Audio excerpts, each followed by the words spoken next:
Opanyi onwa na ye emrahye bedweni edema Ghana adehye asanteman adehye awowo eye Swami constituency. Opanyi onwa suso ena wakoye opanyi awoda eye Ministry for Parliamentary Affairs oye titrani ana so ye minister ewo ho. Onwa kroyai ensuso eneba emrahye bedwama oye majority leader enti dudu na freno leader enyumbre yene no etnase na yene no atase Ghana emrahye bedwam ya ekoso ewo ho ensema eba afa emrahye bedwa eho oyobia eba parliamentary democracy nenkankro ne ebetimi aboa na ya shemukina edana kuma so pa yi se eye constitutional reforms ene wo seyeye a ebetimi strengthen ana se ebetimi ama ye mrahye bedwa no atimi atintim na som Ghana yi edana kuma so pa eba experience our experience eba expertise no ewo ho eba knowledge enso so awa nim se okasa na wahu say yes wakasa enwumbre yene no ebetwetwe nkomo yahwe se now electoral commission for eyenokre se wakole eyes constitutional instrument ana CI ebema Ghana card and a continuous registration our person ye enunko a eneye asensode ana se card ebedi adanse se woye Ghana ni minority in parliament ede atudwa ana wa serve notice se enya ade asade no wo be fuaso enso ya na yete se adan ena ye wofufu na ye nwie na ye num honkwan ekire se currently ana say ye kasa sisi enya de a ye de sia bia mpo abeto emrahye bedwafo enim efa ho nembom eye won budget ho nsensem ene kopiem ena wo ka ho asem sa enetie ana sesen enetie nwumbre ye be eto adwen ede afa ho. Now ebi see ye wo hang parliament utie honorable Sechi Mensa Bonso say no ye ni hang parliament distortion and I say nyane kan ene ye kan no ye wo majority and ye wo minority, so to that extent it is incorrect to say ye wo hang parliament. Now 30 years of our parliamentary democracy wa chere na dwen ewo anamo aitu a ebebua na yetimi ahyemu kinana Ghana ensuso enya emfaso efree parliamentary democracy ho eno nsuso enwumbre ebeji na agentwere ewo ho ne nsuso yese enkebe ya Ghana yenhwe se obi obey speaker of parliament no obi a owo experience and also ye embrase bedweni ansana obetimi abeye speaker of parliament eno ojina saasem no so anase amanfo church adwen wasesa na adwen ewo ho anase ho nsem te sen article AS71 ya na ye campaign pi no embrase bedwafo enko na ex gracia ase wonko na wogye. Article 71 of his holder said also Eziana yeni ekusi embrashe bedwem nano ana wochi yesim na His Excellency the former President John Dramani Mahama launch a campaign to lead the NDC for 2024 general elections. Waka se ono oba the executives enya dia ex gracia obema wajibi obetu anamon sebe ya sa ex gracia no embassy yenti asem all launching the campaign no or the etudra will reduce significantly the size of government. And as announced in my speech at the UPSA late last year, in a crisis situation like this, it is my belief that this country can be governed efficiently with 60 ministers and deputy ministers.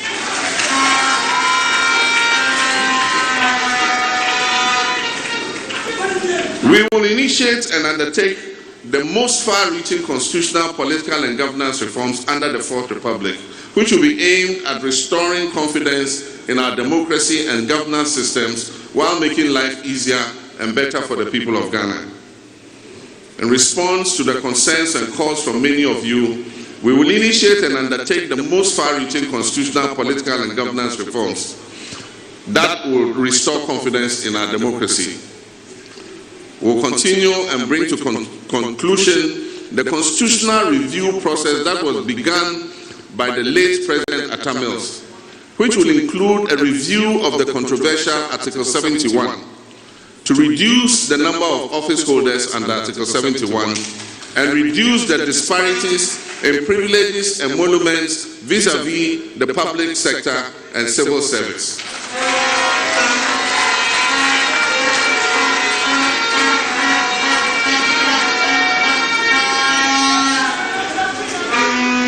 The payment of ex gratia to members of the executive under Article 71 will be scrapped.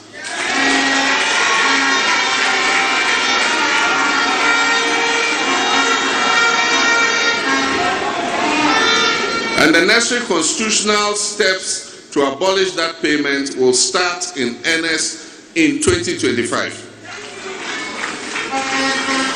We will also begin the process of persuading the other arms of government other than the executive to accept the removal of these ex gratia payments.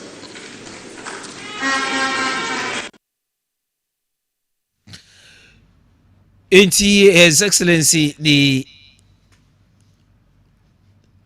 former President John Dramani Mahama and what's in Nka Enyumbre Osi Oba Obe make sure Sir Article 71 office holders by executives na there obeji ex gratia na sasebi. This is not the first time or cancer sometime 2015 or cancer semi of 2016 December to about sesano and January of so MPP eba na mombenu to edify also sabri de na ni breseme da na kuma so ye honorable Sichi Mensa Bonsuba ebe said this debate of amending or scrapping is this an entrenched provision anyway. Article 71 office holders no no so saying and it's here again the number of ministers. Honorable Sichi Mensa Bonsu had opportunity watching John Dramani Mahama, His Excellency Esusu say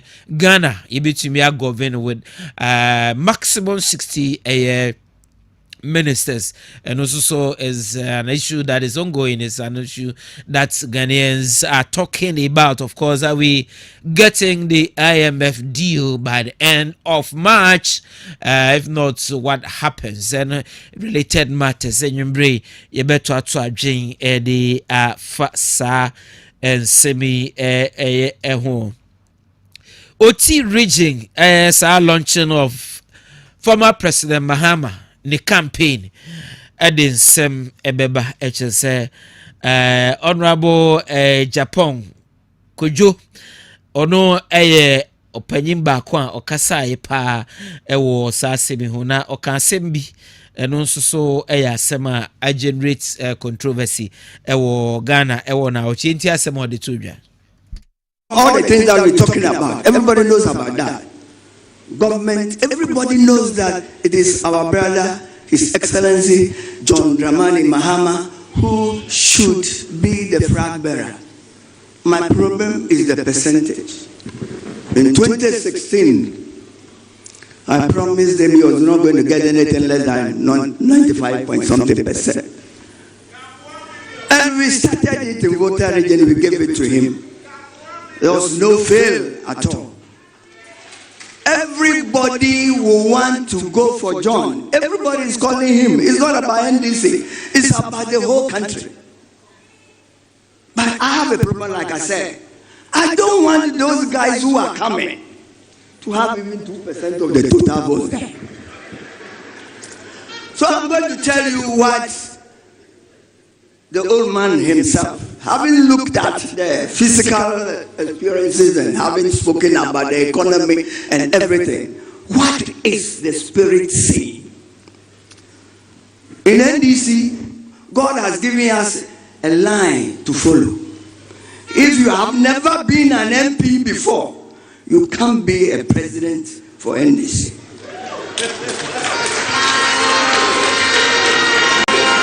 My brother, if you want to be an MP and you want to be the president of Ghana and the National Democratic Congress, your constituency should give you the green light first.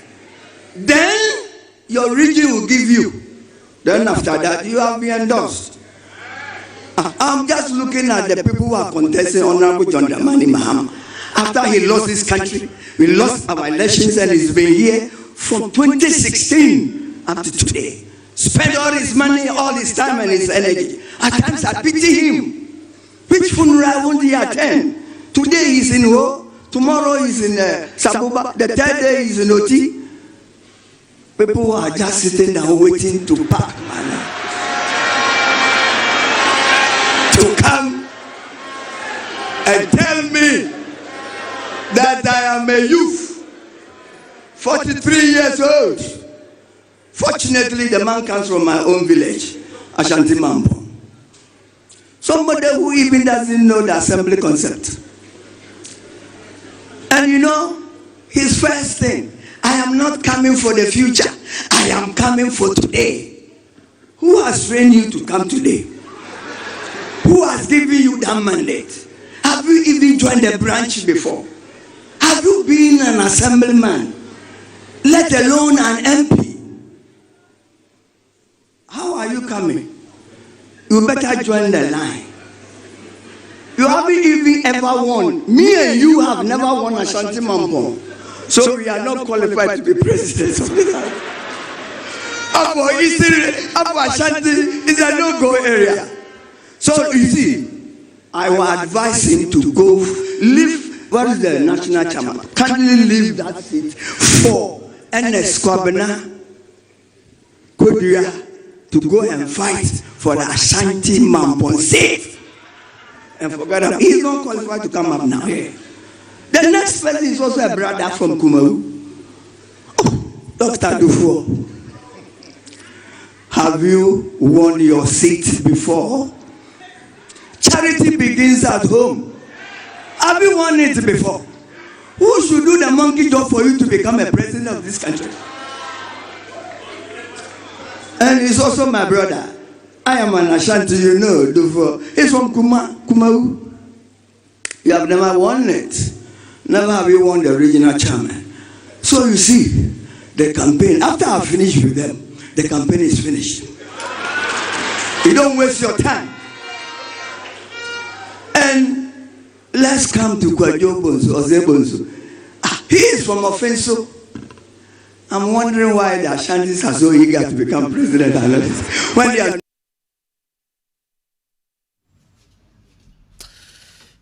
okay, a switcher. Na nipa na ewo ho nyina samba kwa asana me wo ho a na nka mebisa NDC one dean of chairman okokos no one dean ne say o se wonye MP da untimi emeye omo flag bearer na se untimi emedi omo anim na nka question mebisa ne say the late Professor John Evans Atamils constituency ben na no MP before or the ebeye flag bearer nam so ema obelidi party no, but of course you and I were not there, so that opportunity to ask that question wouldn't be there. But I drink on issues. But then you embrace and Emedi Akano, he is a member of parliament, a Swami constituency for Asuma say wonko emrasebedwem na wonko gina wona name na wonka won se me emrasebedwem mema won okoduru ho no so ne party New Patriotic Party ehu se eba se ye minister obetumi ene parliament ene executive no etimi edi ensawo so edi ni yi pa na ndia osefata openya oda emrase bedwafo ano ewo so ame constituency ono ena yede sa dibia na ehye nsa honorable Seichi Mensa bonsu eba say ye pe leader ono ena majority side obeye penmu pa obedi won anim enso so a ono a nipa ba kwen ena ono so so ye de ehye ne say ba ECOWAS parliament so so dia unum se wadi mu akotene pa yie honorable Oseichi Mensa Bonsu ena ya sign a crown say oye sompahine ewo efikesim asante hene na kasa abono sompahine enwumbre. I am privileged, I'm honored to host him on this special edition of Democracy ewo Kessben. You're watching us live ewo Kessben television, you also listening to us on Kessben radio. Honorable Oseichi Mensa Bonsu memo akwaba Jesu Ohene pacha umpom to say na mi adom boko share na menu share ya che unyuma dos uza for ho yede na mi adom kakra na consensus so na mi adom nso ewo Medin Ohene Gyan lawyer, thank you, and I will say thank you to Honorable Attorney Chedi. Now I have to do the honor also take off my coolie high. So with permission, I will be happy to there. With permission, I also take off my coolie high.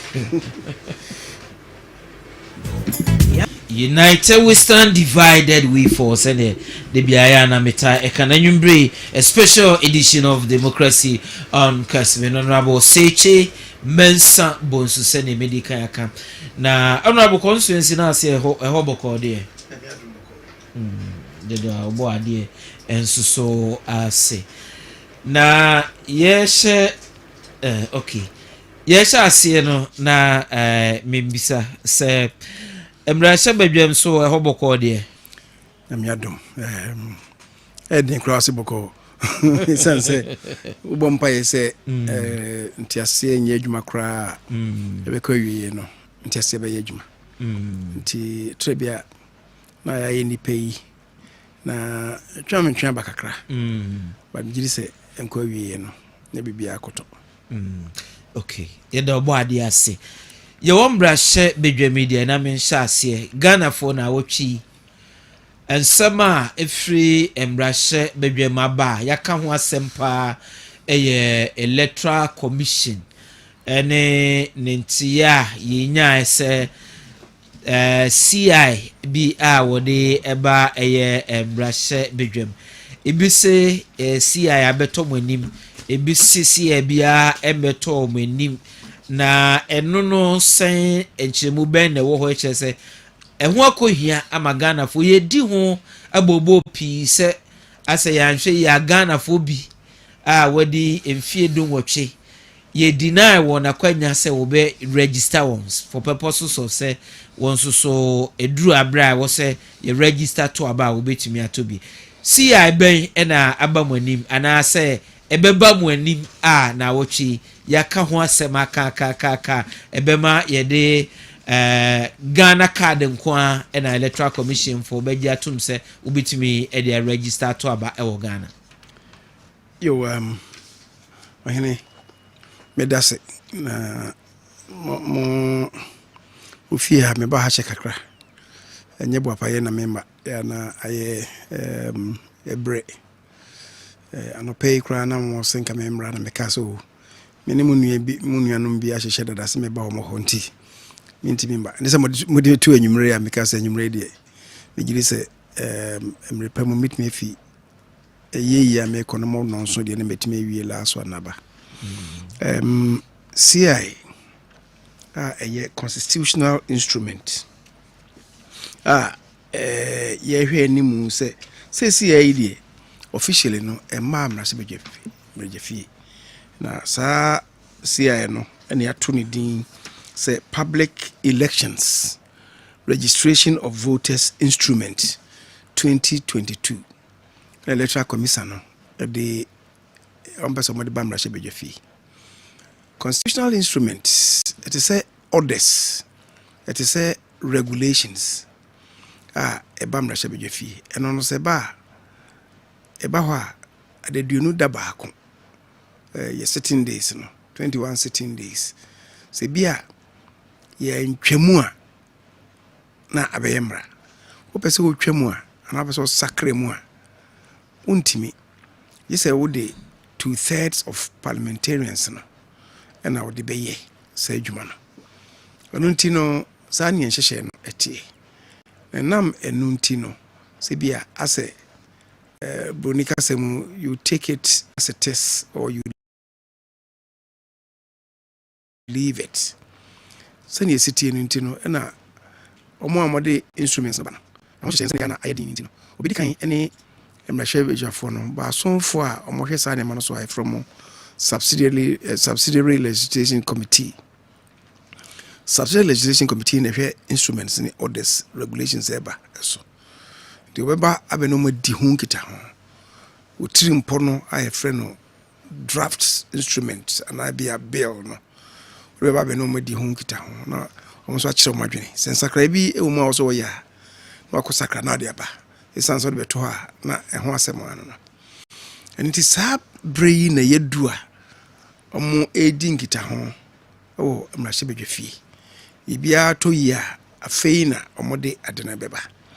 Nti sana ako wie na emumu no chese omodi ade na oba no na NDC fo na dikan signal omodi kan a kire bibi se ade no ba omodi penia no mompene e no ma sha ase tutumu otu ensema mo kan so no minia no kwasem bia anim risa wotwen ho a na afi o yese tina monti ade na se anase boapaye ntina mo yesa so ene hadwen bam giri se amanfo bibiri nyamu nti ase no omunyamu suehunu no behu se nyandisi fo no kan nya na kresa disanity yo mene honorable say chi mensa bonsu etwetwe nkomo enwumbre democracy jumadi ezu sempi bia na wo asembisa bi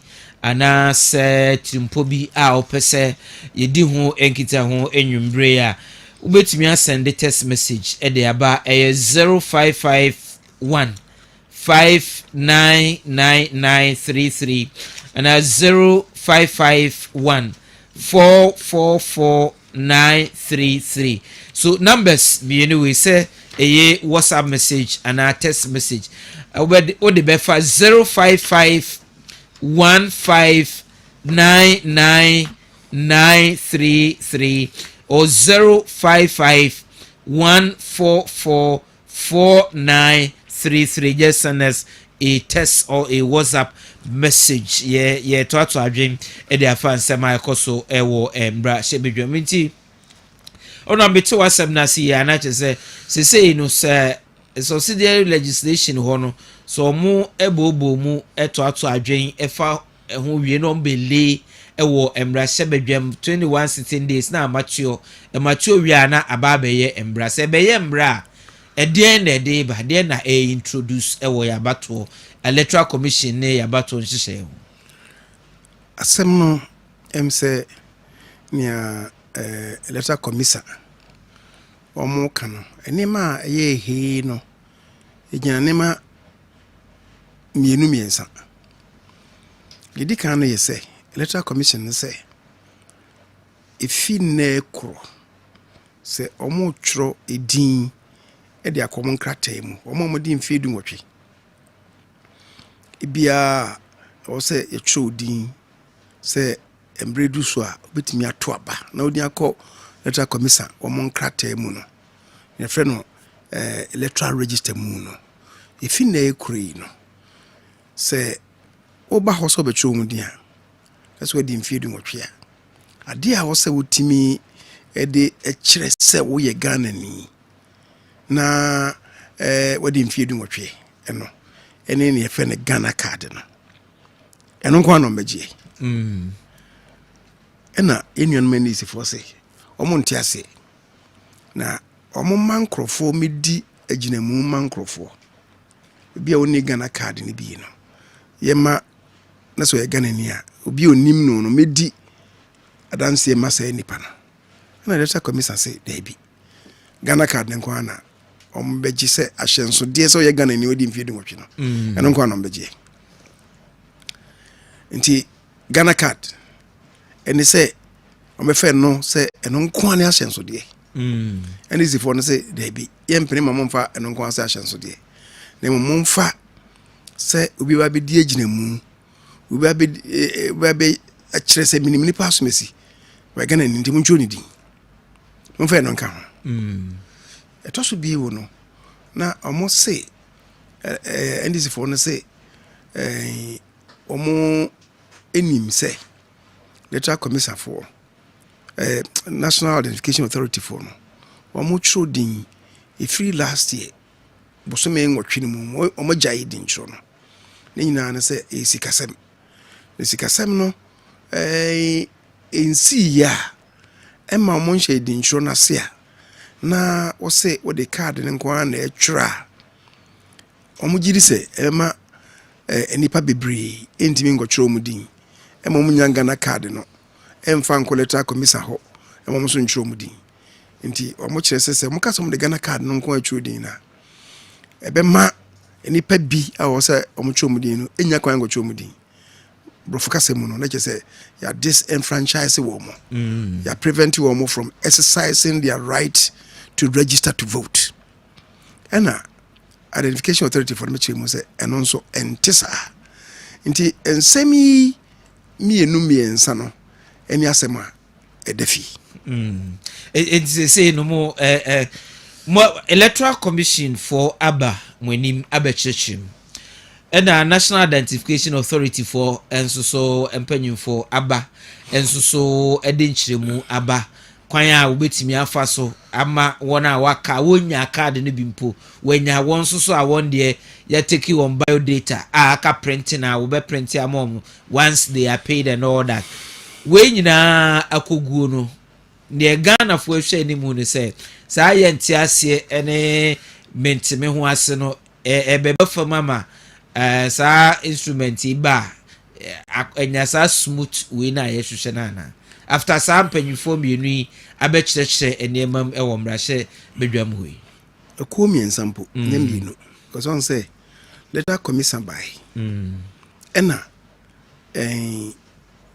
national education authority for also omonso ebaye ena finance minister so baye nti ono mensa na bi hia ema we kana sem the lecture commission gina omugina ye ne se omo de efi na ekro no edintro a omo betro bi ewu no omo be use Ghana card ne nko ana NDC for no adwen ne se ana so omo ke ka se lecture commission no opese obetro di ne foforo kra ni awo ye ni nyina no nye no kre no opese onya kwan se yemfa Ghana card ne nko na ntro di a obesa betro di ne foforo kra e biu so nti ena mo se eno ka ho bi na so mo mpene minia sasem no kre bi wo mo na eno kre ni na kre ni mu ni se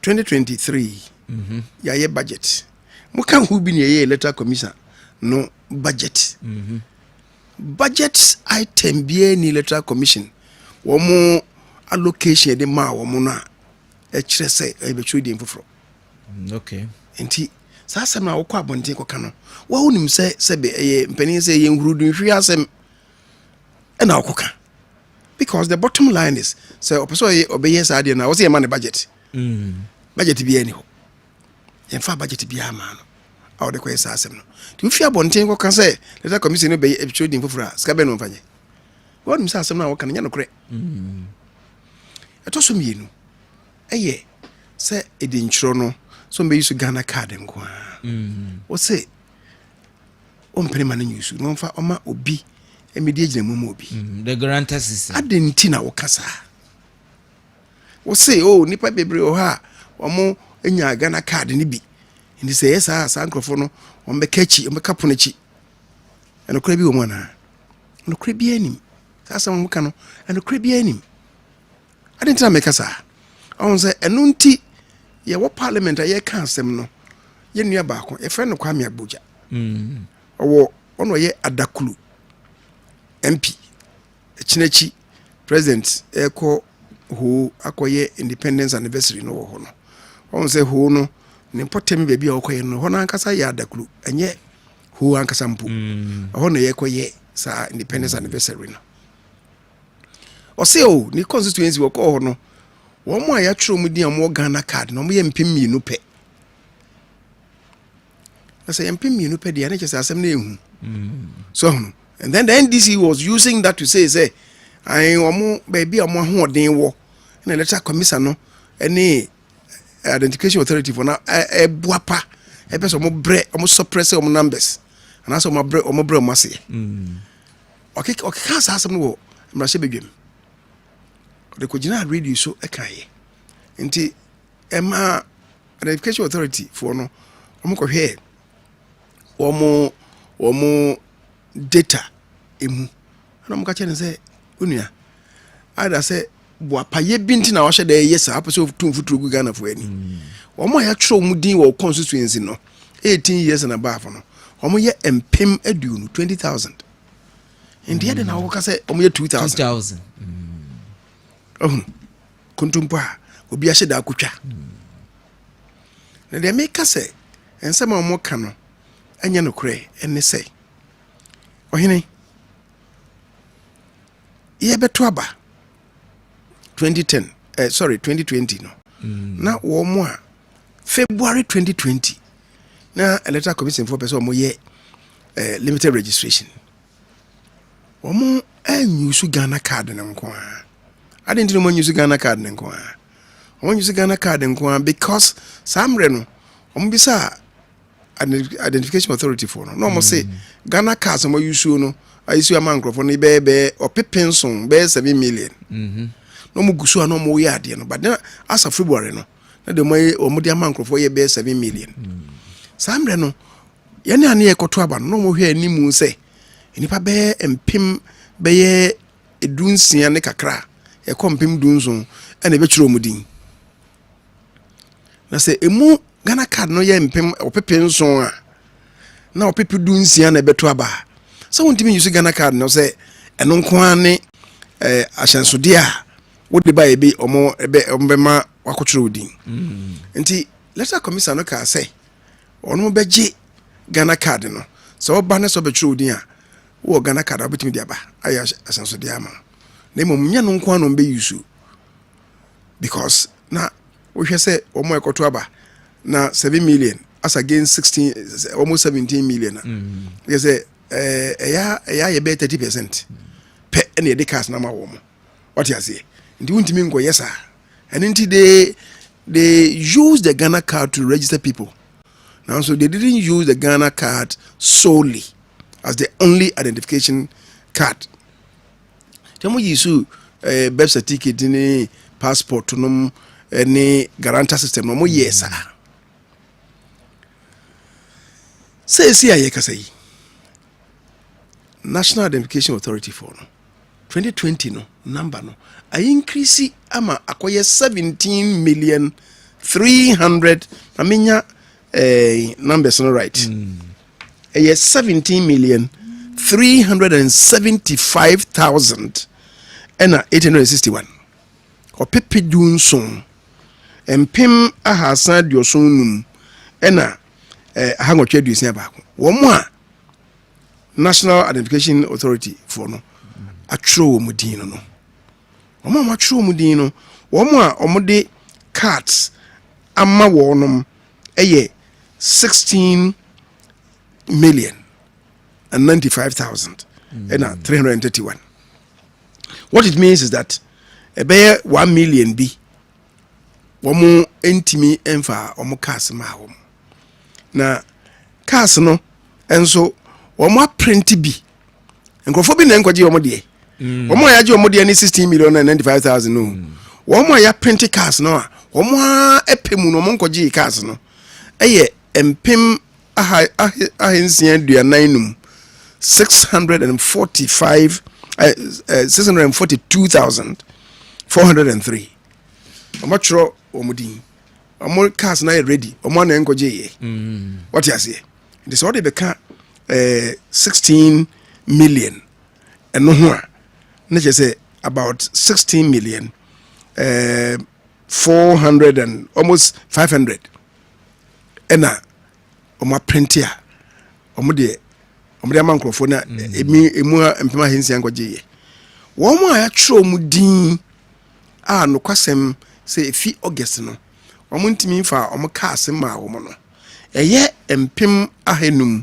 aduana ba ko 541,000 529 sankrofo no ena omo cars no wo hode na so sika na finance minister emfa sika ma wo mo nti no omo ntimi print omo cars na ma wo aka machine omo data o machine omo data o machine mu but cars ni emfa ma wo nti menia sanity nti ohu saudi we no ka ho a obenya saa 17 million no electoral commissioner womo sesiye no womo edi mfie du nwotwe e womo system no 16,998,000 almost 17 million ena we mu so de no ye 17,375,000 difference wom kakra about 300 and almost 400,000 bi e wo so e die ndia 400,000 e wo so no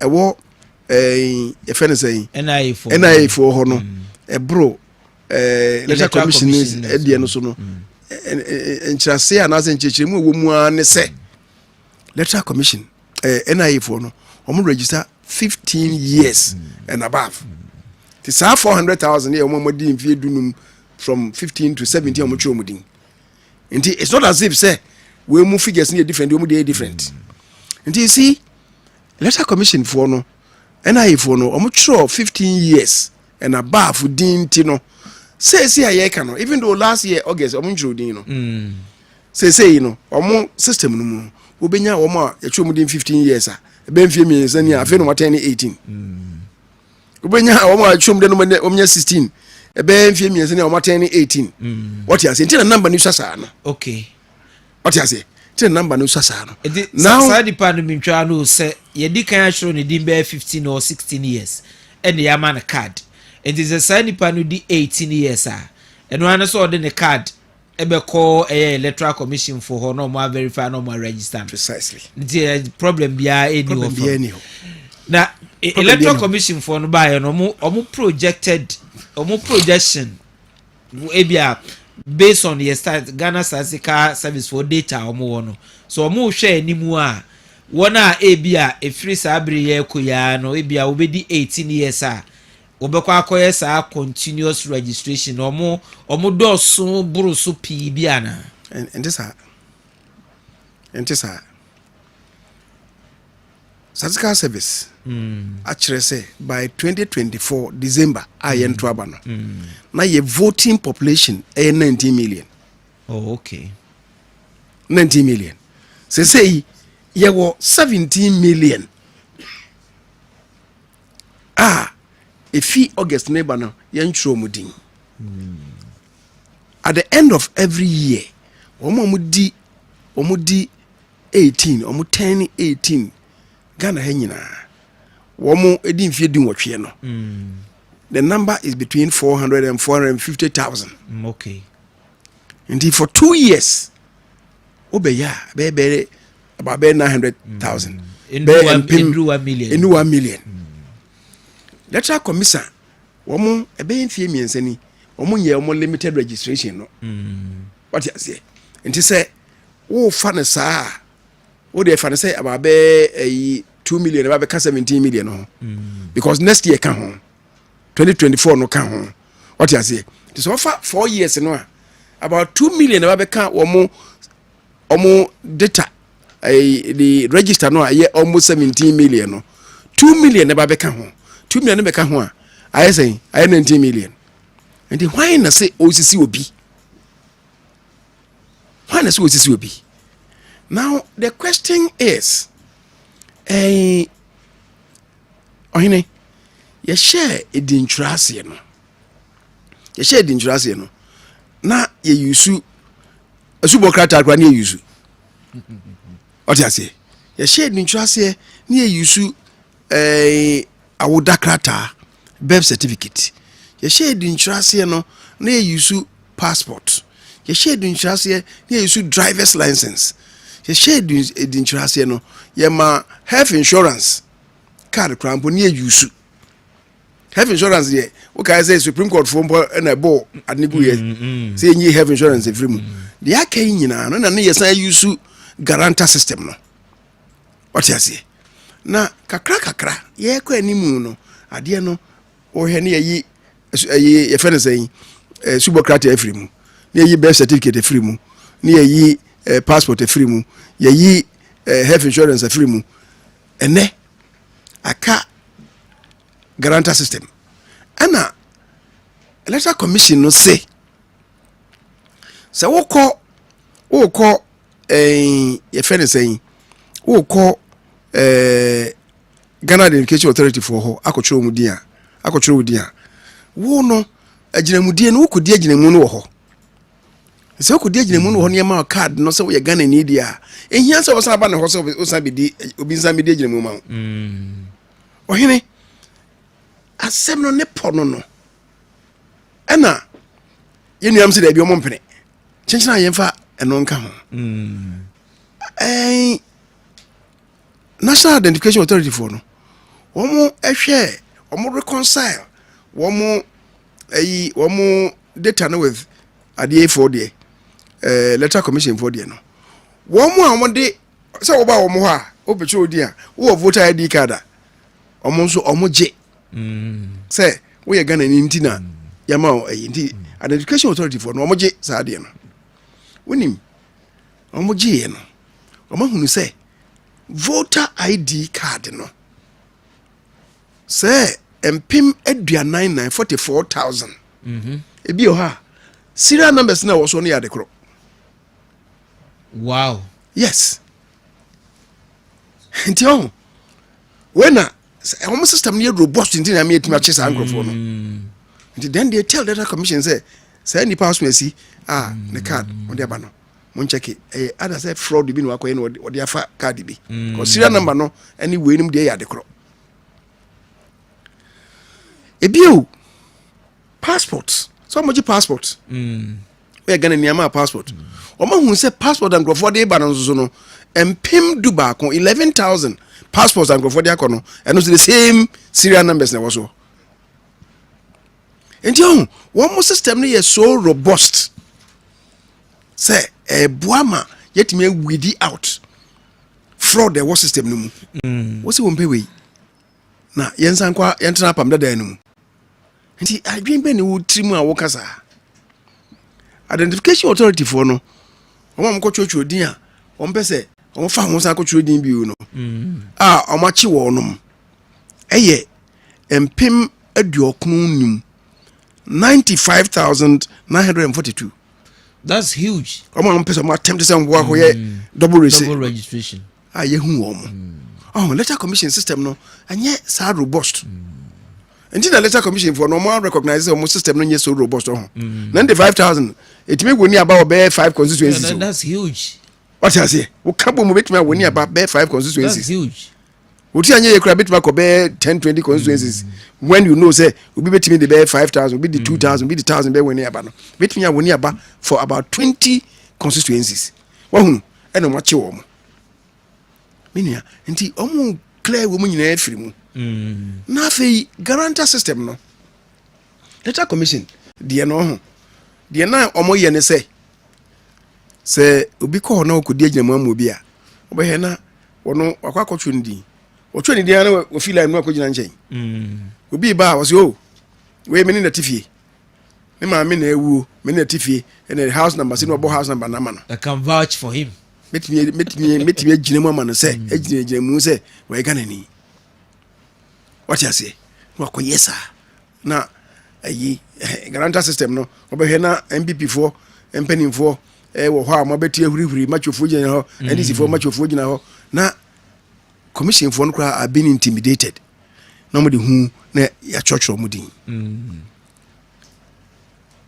identification authority for no edie different and so so dem wobetumi akodi agina mu amobi ba gina mu no a wokodi no wa wokodi agina mu no ya take u bio data nyina te se no ono a wono oba no wono so ne honam akwa bibia ya chi agu ofidie mu ya se ya hwehwem se mfie du ane ebehunu kura wo nipa kɔ na akodi agina mu amobi edu betum because you do that on oath wa na omo ama chief justice abo omo ama training commissioners of oath apem ahasa 1300 and no yes adwuma no ukodi atro wo manimu a emra ne se ye chiwa wo ye do betum wo banso a wo ankasa no ye be wontu aba Ghana bi of course ye ntimi ye ntu aba ma wontimi nyina wontu aba na wontimi nyina abato ohun enenti ehu wom asotwe wo mu nti no nti whereas otimi eswaga no ho electoral commission ho de no ha de wo kwa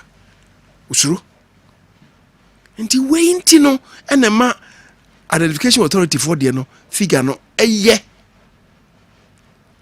emaye no ohini emra yi enya jimensa na de aba wo nya jimensa electoral commission na de aba eye President Mills ebre ena identification authority for no de buy emra na mo de buy no eye omo emra no mpo na omo frɛ no wo ngomani din wa ha yene honorable Osei Chi Mensa Bonsusumpahine Minister for Parliamentary Affairs onwanso na ye Member of Parliament for Swami constituency onwanso na ye Majority Leader in Parliament yene no etwetwenkomo enwumbre sabri ye wo eye CI Electoral Commission for pese wode ekotumra sebedwe ni mebema kwan na wo ye continuous registration na obeyisu Ghana card na ene ehon sensema ba na wenya butre ochechire yimu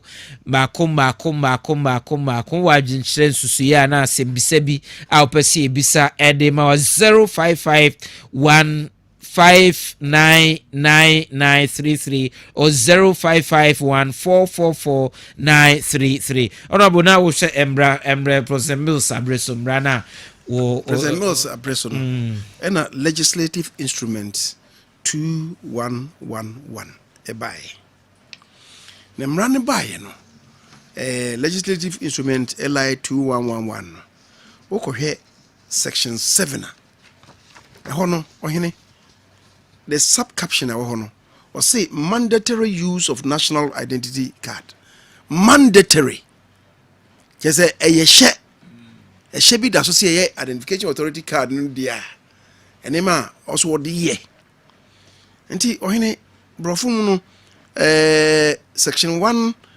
subsection 1 of section 7 or say a national identity card issued to an individual shall be used for the following transactions where identification is required. Wama bebre or say application for an issuance of a passport. The next okoje passport you say for Ghana card in the bra. Cause Ghana card now okoje no birth certificate ne hwan ni nyina na omohwe dada. This onya Ghana card ni bia fabra. Then or say application for and the issuance of a driver's license. Okoji driver's license na. Just what the Ghana card and echo. Opening of individual or personal bank account. And now could be a bank account. Bank and say for bank for Ghana card in the bra. Like I say for Subocrat bill. They don't even look for passport to be or say Ghana card. We need be a say Ghana card and be never bra. As a bank, no, what you could be account. Then purchase of insurance policies. What insurance? Kofa Ghana card. Purchase, transfer, and registration of land by an individual or connected transaction subject to the provisions of other enactments. Oko to asase. Kranwa. Oko register asase na Ghana card. Transactions pertaining to individuals in respect of pensions. Pension. Yaje wo Ghana card number. Ye dia ka ho. Kane no wo wo number, wo tin number ko gu wo pension so. But neno wo Ghana card yes san fa beka ho tene be ya akinye bi ama ohene edoso health insurance social security then uba J no a and obeka say registration of voters ma me fan fi suru hobio so wo fa broni say the preamble of subsection 7 one of section 7 na what can abisi J no amaka no so a was say a national identity card issued to an individual shall be used. One can say may be used. Shall be used. A say oko ye voters registration for Ghana card neko. Emra na ye na President Mills Breno. Emra ni nie. Ohene na obi beka say okay, sanity dia. Then the President Mills Breno Ohene Gyan. Emra ne ye no 2012 February. Then na February hono the insurance no much no on use Ghana card in the lead up to 2020 elections no December 2020 to aba no I don't know man use Ghana card no kwa fa ntro nkrofo din the nti o man use Ghana card no Ohene Gyan ye no ka se obaji Ghana card no na emom no munim say Simon Ghana card na mo use na no so in fact 2020 no na Ghana card was system no nyina na about 10,000 empim du when Ohene Gyan time no na omo a na omo koto about 2012 no na yekoto aba na omo calculate about 13 million the 13 million there na say what is you 10,000 cars I don't know say just what the Ghana card na nkwa na eba the Ohene Gyan omo ye limited registration when you use Ghana card na nkwa Charlotte say ebe replace Ohene Gyan 2016 Charlotte say so oba ye no when you use Ghana card na nkwa adentia because ohene e could do 2016 no na Ghana identification card no na still na mutimi nya ho adwuma yisi dodo ti by 2016 na cars aba system no nyina 220,000 empima hanu aduonu 2016 no nso abato no na wono ma na ye kyerɛ omudin so beto aba na ye opepe edunum 15 million the 15 million there ohene na se wama 220 eda wo kase wo sa card no kwa na yenyusu kise wo yusu no sa enye yi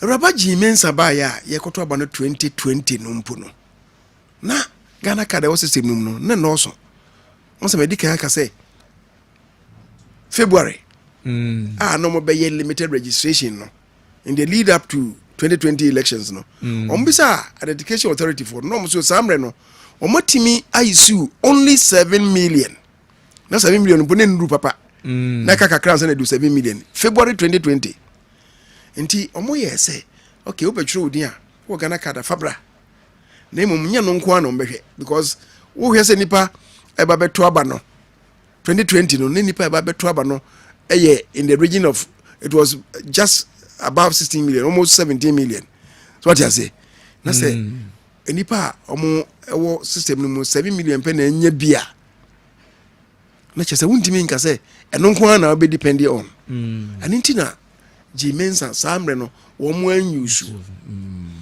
but samre na February no a na mo be limited registration ni nyina no na letter na identification authority no mugusu register nkrofo aninti edu se ekoto aba no na dia o matumi register be ka ho no from 7 million no na akodu 10 million the 3 million abeka ho na akodu 10 million 3 million abeka ho they say you know the voters register wo ho no edini ye almost 17 million no omo use Ghana card ediko chumudi ni ye just over 10 million what you say ohene say 17 million no the figure now ye to aba na e be use 2024 the figure na be call omo be to aba na be call 19 million and the commission identification authority for say e kaka kra na wo ye tieska na ma wo mo a ifinda ye ma omo bosomi nsia omo di 15 to 18 say no within 6 months what be register obia the major battle no next year of course we could do next year be 10 18 now do ma abeka ho nti you be hu se unru ho no na wo 19 million no okay so wo 19 million obi a Ghana card dia e de na wo se yenko gina ho mo bi enko die gina mo mo bi letter commission for no e ka kire yen se amba parliament o ka kire yen se e di ntwa o mo kire no eni nchinyiwa hyewa ba ho no dodo no a ya gina mu di ankrofo di ma ankrofo nti o be se o mo simplify sa de no ko ayi identification authority for ko G card no after all emra no say for purposes of registration no je omo use Ghana card and was in the ko G Ghana card na che say o dia ba come and do your registration registration okay Ohene asemi nyina ni o asemi nyina ni enti say e dia nyina afa omo so omo pese omo ni MPP for kululu no e wa hefa kululu no ewo hene fa sema honorable say che mensa bonso bisa enwumbre no efa sa the use of Ghana card ne ho ensense me so se Ghana for do na ye advert ye mind to sa CIA ye pass in as far back as 2012 se sa Ghana card ye mfanye niema bebre me bu CIA ni CIA airline na me kan CIA no registration or senkas nyina no na eye nhese e wo se use Ghana card ye sim na omo telcos no ekofa ba so bia amanfo so wo monte ase mo so emra ni nie okay wa wa yemra telcos no so mo apply a wo so wonte ase what you say abono nso ewo abono nwotwe ewo democracy jumadi so ye ne no abo seche mensa bonso ma wose mo send messages pa ye be enche kra no me call no yakenkan bi o ha na ya sembisa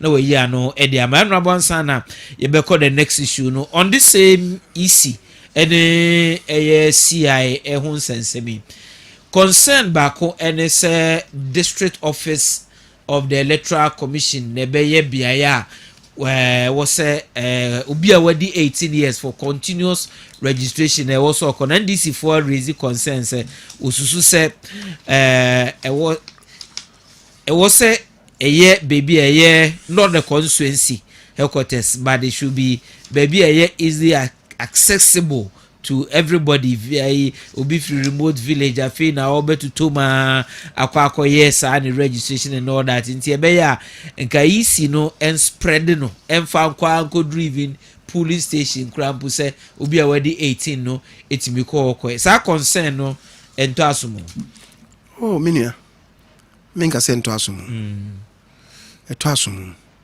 na mo yemi say ho say apart from say electoral commission say omo ye registration foforo aye ne polling station by polling station no say omo ye limited registration omo ma me one example under Ferjano under Charlotte Sayo ye limited registration ye koye no polling station by polling station it has never happened e been see that ye limited registration bia omo ye no the district office na mum etre bia na say nipa no do so na wo mo ana decide say okay and especially constituencies are ebia population no nso dem constituency no so ebia obe free baby ebeba district capital no be twa constituency be du no be 50 miles be do district you know se ko ba sa dia leisure commission na ya no mo ye mo hwehwe na omo ebia constituency no ana district no amechemu be ya be 9 na enum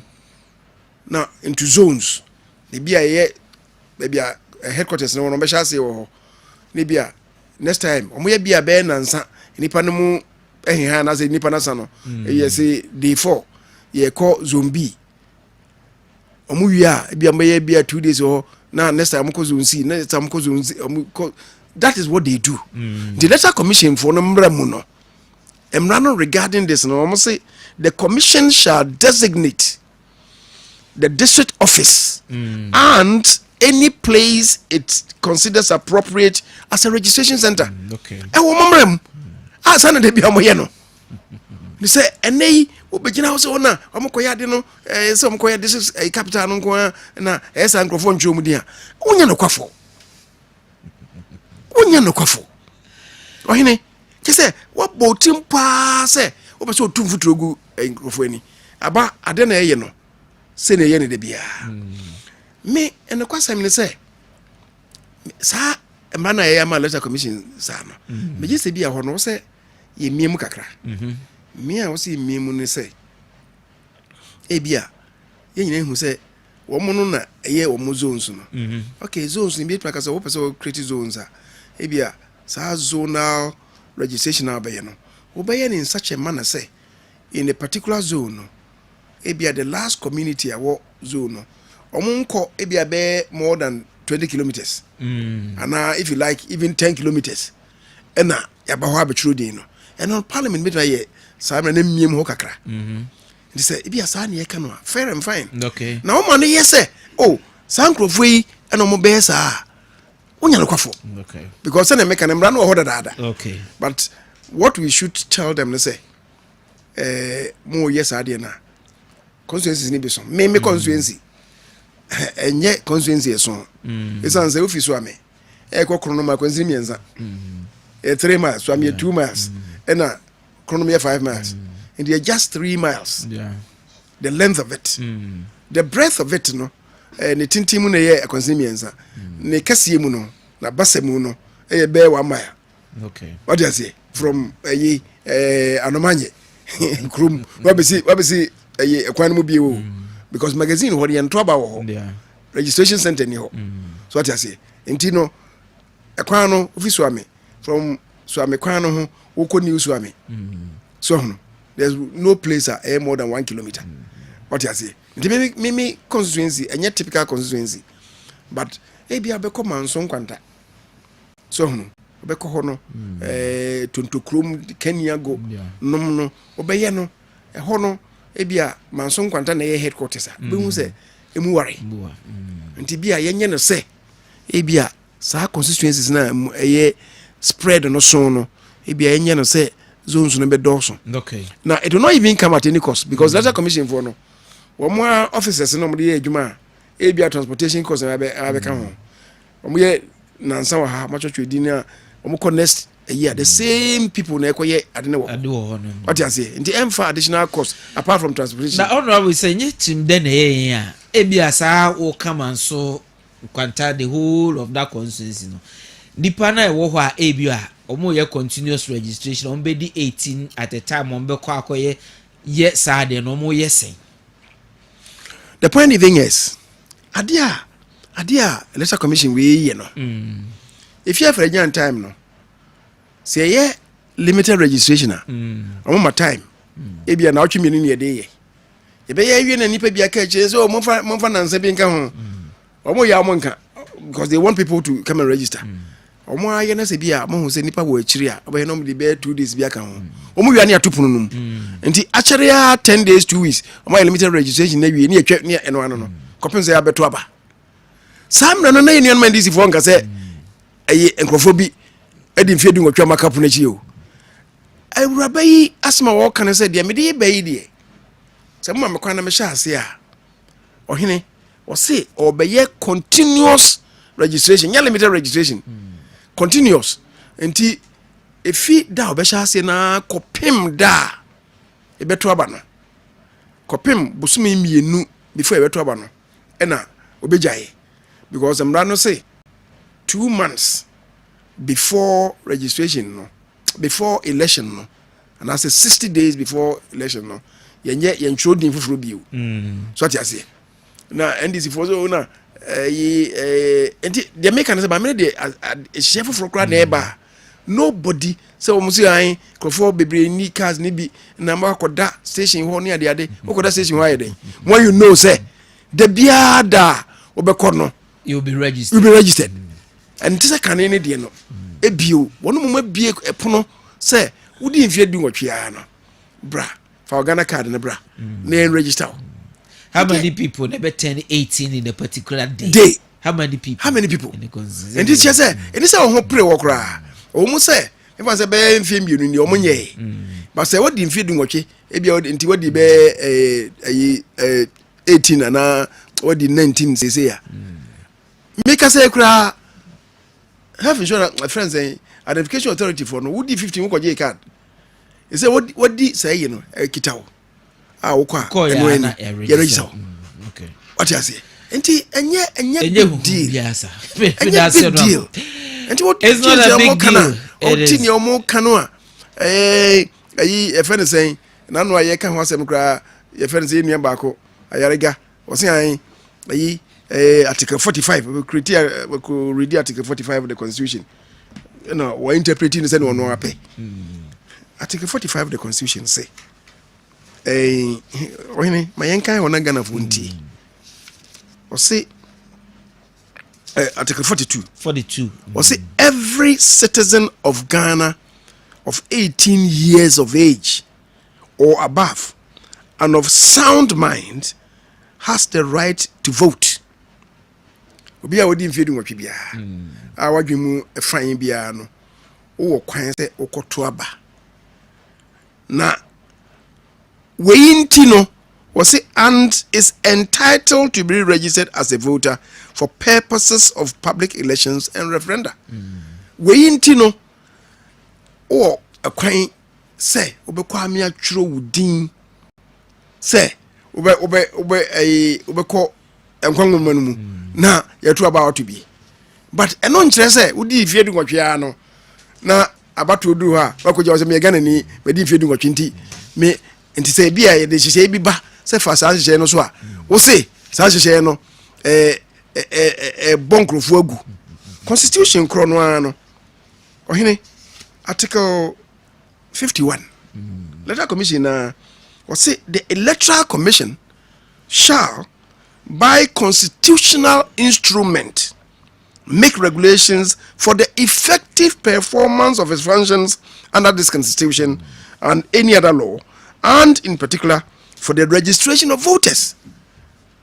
Onyan shisheye for the registration of voters. Why san shisheye ba? Man for kwai such engineer koye a fakwa wezu na koye betro dia. What's onti ase? Na Ohene, my main fa ehoninsi. Ma adentina. Yeni anu ndisi for. Electoral commission that da nyina no. Or the passport or true dia o say with the passport. Nanka obitimi di agina mu ma. Nanka wo birth certificate awde ba. E me true din. So adentina sa ne mana wo ho no a kakra yiye fi ho no nyina no. Ene de omonka ho asem. No mo say agina mu die no nko na fa ka ho. Adentia asem honorable say chimensa bonsi se wagi mu futa pa adentina was chinchina agina mu a obi ko di agina mu bi de me passport no wo so yi passport afi mu a emfa me ho wo so yi birth certificate afi mu a emfa me ho na mu makwan mu obi medi agina mu Adentia wa answer na send as a text message Anwumbre or democracy jumadi so on Kessben 93.3 92.9 we are live on Kessben television. We are also live on Facebook, we are live on DSTV, we are live on Go TV. Anwumbre our special guest honorable say che mensa bonso ne no twetwe enkomo sabri.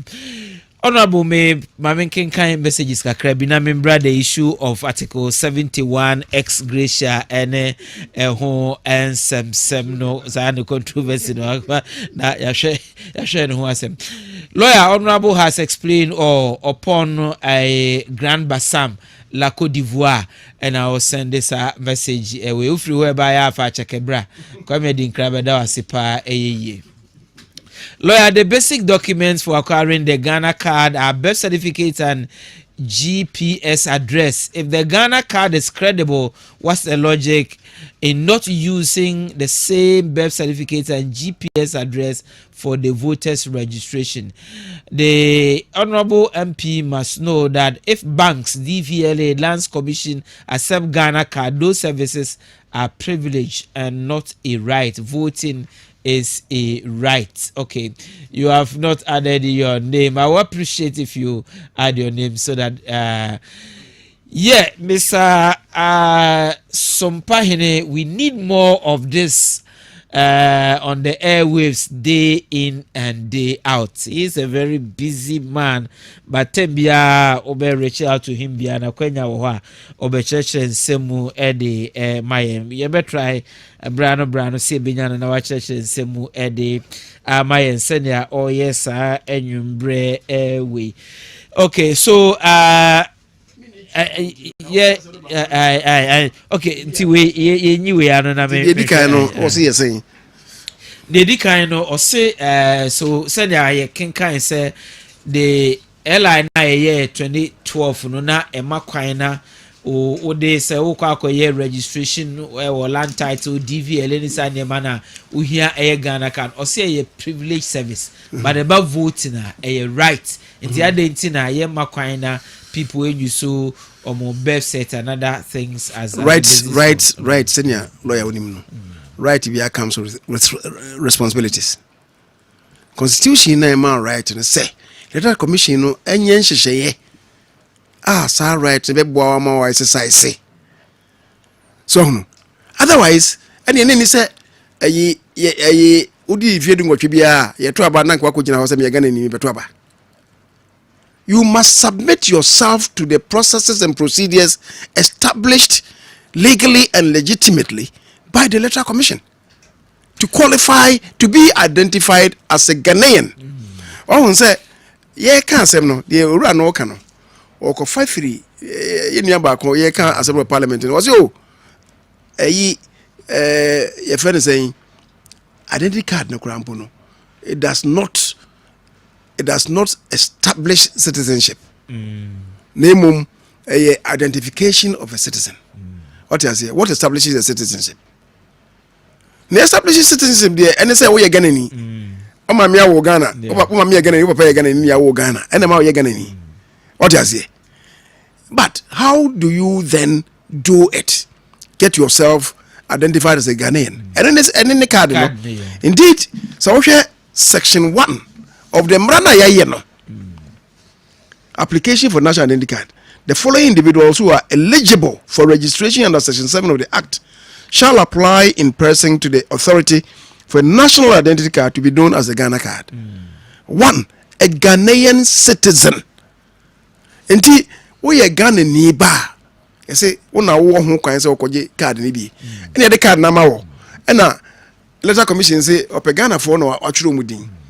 Ebede ono hu say we Ghanaian card ni de odiaba oniaba akose adentina yi say we mo je aden hwan passport ni we ya wo mo so enye bi medical kire mu say won be so mo simplify processes no kane yaji baptism yaji subokrata yaji birth certificate yaji passport yaji guarantor system obi die gemu ama obi yaji health insurance yaji driver's license yaji passport and then yesa ne mana fabra ni nyina yetwem because uko National Identification Authority for no aye ma Ghana card no wo mo ehwe sa ne mene nyina to wo mo ahwe awie dia fa Ghana card ne fabra ohene asemi yo ho ama ya twa ehu ohye Togo Burkina Faso Côte d'Ivoire wo mo se omo to aba wo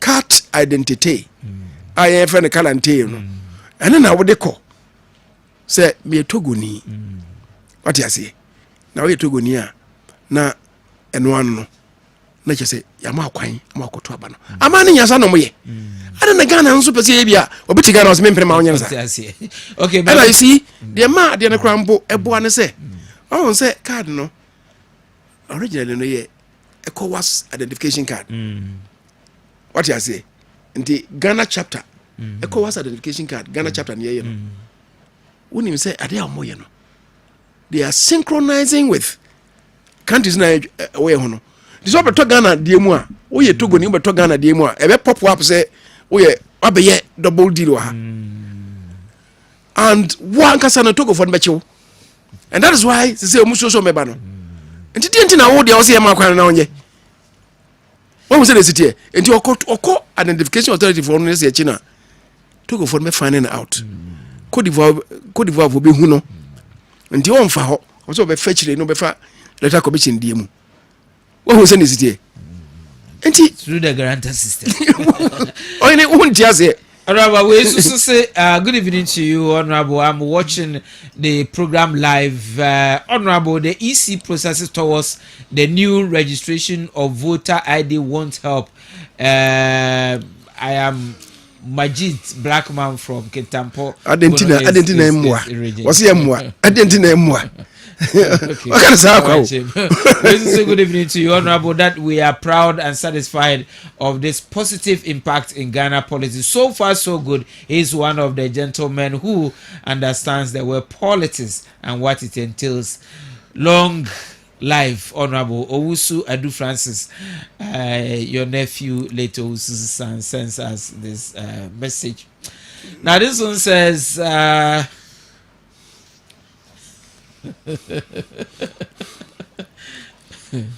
Okay. Now this one says, "Good evening to you, lawyer. Please, former President Mahama said President Nado clear his members like clearing goods from port. What did he do to Afriye Ankara who cried in the presence of?" Okay, that is not what we are discussing now. When there's opportunity to look at that. Lawyer, please ask this question again for me. No, lawyer. Okay. But you know what President Muhammad my main cousin. Yeah, boss assembly so me say yeah, ex gracia. No, not gratuity assembly. Oh, okay. Or no a friend is saying identification authority for. Omoko register President Muhammad no. Ano bring the card dey man no. Asebe no kan no. Omoko register no. Ewo ni fie a omo de card no man no ne yere ni asem na President Mahama kai.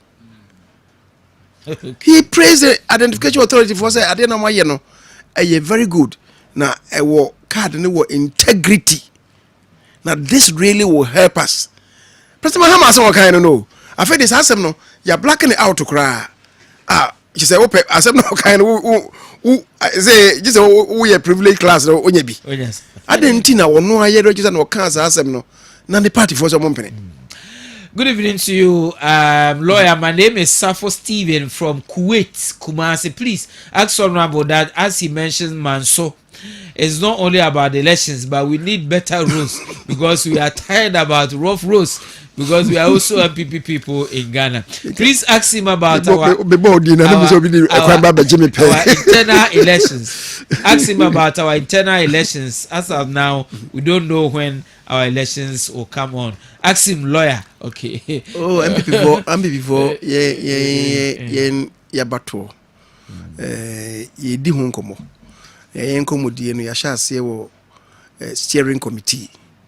Ho no ye koye no asem no nsi papa. Ye de ba National Executive Committee. Enti na no ye ba National Executive Committee ni National Council no. Na yɛnyina steering committee for ne elected officers no chairman secretary the two animu sɛ wompɛ sɛ yɛnyina yɛadwen kɔ bɛnkoro na sɛ nti ase yɛnyɛ adwuma about the time I bɛyɛ no nti yɛni di yɛnkɔ so ne di nkɔmmɔ. You are still engaging. Nti we are still engaging. Please ask him what they are doing about Rupa. Rupa asem na we can ask him what they are doing about Rupa. This is coming from Philip Osei Ketia Kumasi Tano. So Rupa any okay Rupa say Rupa na yenka Rupa asem mumai and then yenka easy we will have time for na engage on but then the moment about this easy I want to good evening to you, lawyer. My name is Kwabena Ankoma from Techiman. Please ask Honorable for me why is he downplaying some of the suggestions proposed by the NDC. She said the answer. Secondly, what happened to the independence of the EC by solely relying on Ghana card when it is being managed and controlled by an interested party? The who is interested for the 2020 election? Well, okay. This one also says you are watching us live. Okay, you enjoy the program. Thank you very much. Because I'm saying you are not NDC for Akasa or the to us. Say letter commission no a independent organization.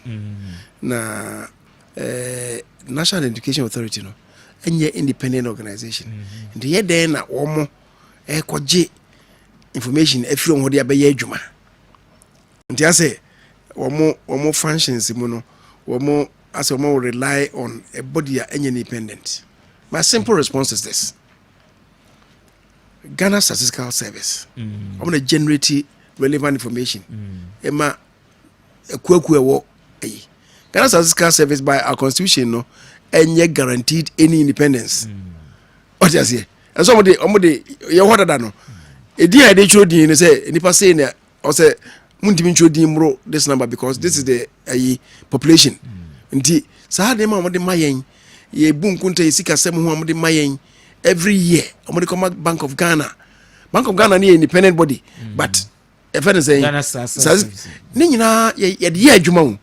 Nti ye de no sesi ya de mo so education authority no anya independent body nti electoral commission intimi use information from them. I mean, very convoluted thinking. George Alasan Asin, our honorable majority leader, good work done. Okay, now this one says, okay, we can't 7 minutes pending about back to studio because messages no, don't come better. We Ghanaians play with our identification card too much. Go to Burkina Faso and see how difficult it is to get a birth certificate. I was in Burkina Faso for my birth cert. I was asked to go to court of the tribunal and get a legal document that shows that my father is from Burkina Faso before I can get the card. But in Ghana, our lawmakers has made everything look like in Ghana all our identifications are for both citizens and non-citizens. We are wrong. How can a citizen of a country lead a foreigner who is in the country illegal to go and register for voters ID card? Abdul Aziz is my name. Okay. Mamifa we ntwem. Ye ora no kana. One say yen for political expediency. The trudin obi akogina awozo ora kodi we agina mu omeye yi. Oko Togo se ne onua no ye ne bi kan ya. Untimi nyesa wo. Togo ni onyesa ama. Na de enipa ne bi anwene hu nsie ne se. Ohene ene yen Ghana for ye ho ne manso ya kwanko. Say krana baby akogina ye nyina yesu se bit ma hye ne mayi ama ma netima pagya bi wo. Wo ma obi ebetwo ne din ebehye ha no beto obetwo ne din to aba. So ye Ghana ni a the necessary sequel will follow. And saying, ye ho ne manko ya enso ya kwanko no wo se wo san ache ma nipa ko ne nya bi. Ene ye Ghana ha your constitution a guarantee ne fe no FQ, free compulsory universal basic education. Omani sika ye de hwe Ghana for ma kwa aban ba ye wa introduce free senior high school education. And in your primary school, and kuna be kwa. Or because secondary school, ma wasan do sika no enso no, asa ahwe no at the expense of your country. Ongene we hu. We give this one vote. Now they are woni aba. Nti man kwa mo meto aba. Hi, good evening to you, lawyer. I am Skelly from Doma Ahinkro. We have issues concerning Abu Road. Kuku, what's the Doma Ahinkro issue? Abu Road. Okay. Good evening to you, my name. Okay. Good evening to you. My name is Francis. I did my registration during the mass registration in Loti region. Till date, I haven't gotten my card yet. I've chased it several times in this district, but not available. What can I do? Well, be out there kakrana omu enya imprinting, and once it is ready, you can get your card. Good evening to you, lawyer. Please ask honorable for me. I have a wrong date of birth on my Ghana card, and I'm asking, can I go to NIA office for correction? Please go there. They will find a way. I don't know how you got your wrong date on there, but they omobeye we ubenya new card, but you pay for it. Maybe. I mean, can you? Parliament is here. Parliament is here. Encrophobia. Ako Ghana card. When you say about retirement, Ghana card, Okoye no na Okoye Okoye the did fufro. Also, so Oko Memu time Oko school. Details or Parliament. Was Senate contribution. Won't fear. Who's about retirement in the was Okono the date of birth. What you say? You'll be found out. Or they'll verify. You will be found out. And this is catching up as well. Yes, I don't any. I will fast, mama. What you say? parliament ya nkrofo bebre sa wo obi papa usu ankoma ne kai wo say ama wo mo tutwi. Good evening to you, lawyer. I'm watching you live on Kessben TV inside news side near 4BN military barracks. And greetings to Dr. Smart Sapon of Kumasi Technical University. Lawyer, thank you. Emmanuel Ususan as this message. This one says, please, Minister did not say anything about Mansour Adubia Road. Oh, please, we are not discussing road. I will have you bring with you. Good evening to you, Honorable and lawyer. You are Ghanaian. You have to accept this. Timothy from Upper West Region sends us this message. This one says, I was not in Ghana during the registration. When I came back and I went there to register, they told me to pay almost 300 Ghana cedis. I need explanation when they may be able to. We will host them for them to explain these things to you. Please, I have registered Ghana card about 2 years, but I have not have my card. Please, what can I do? Still Ghana card for. We will engage them. They will explain these matters to you.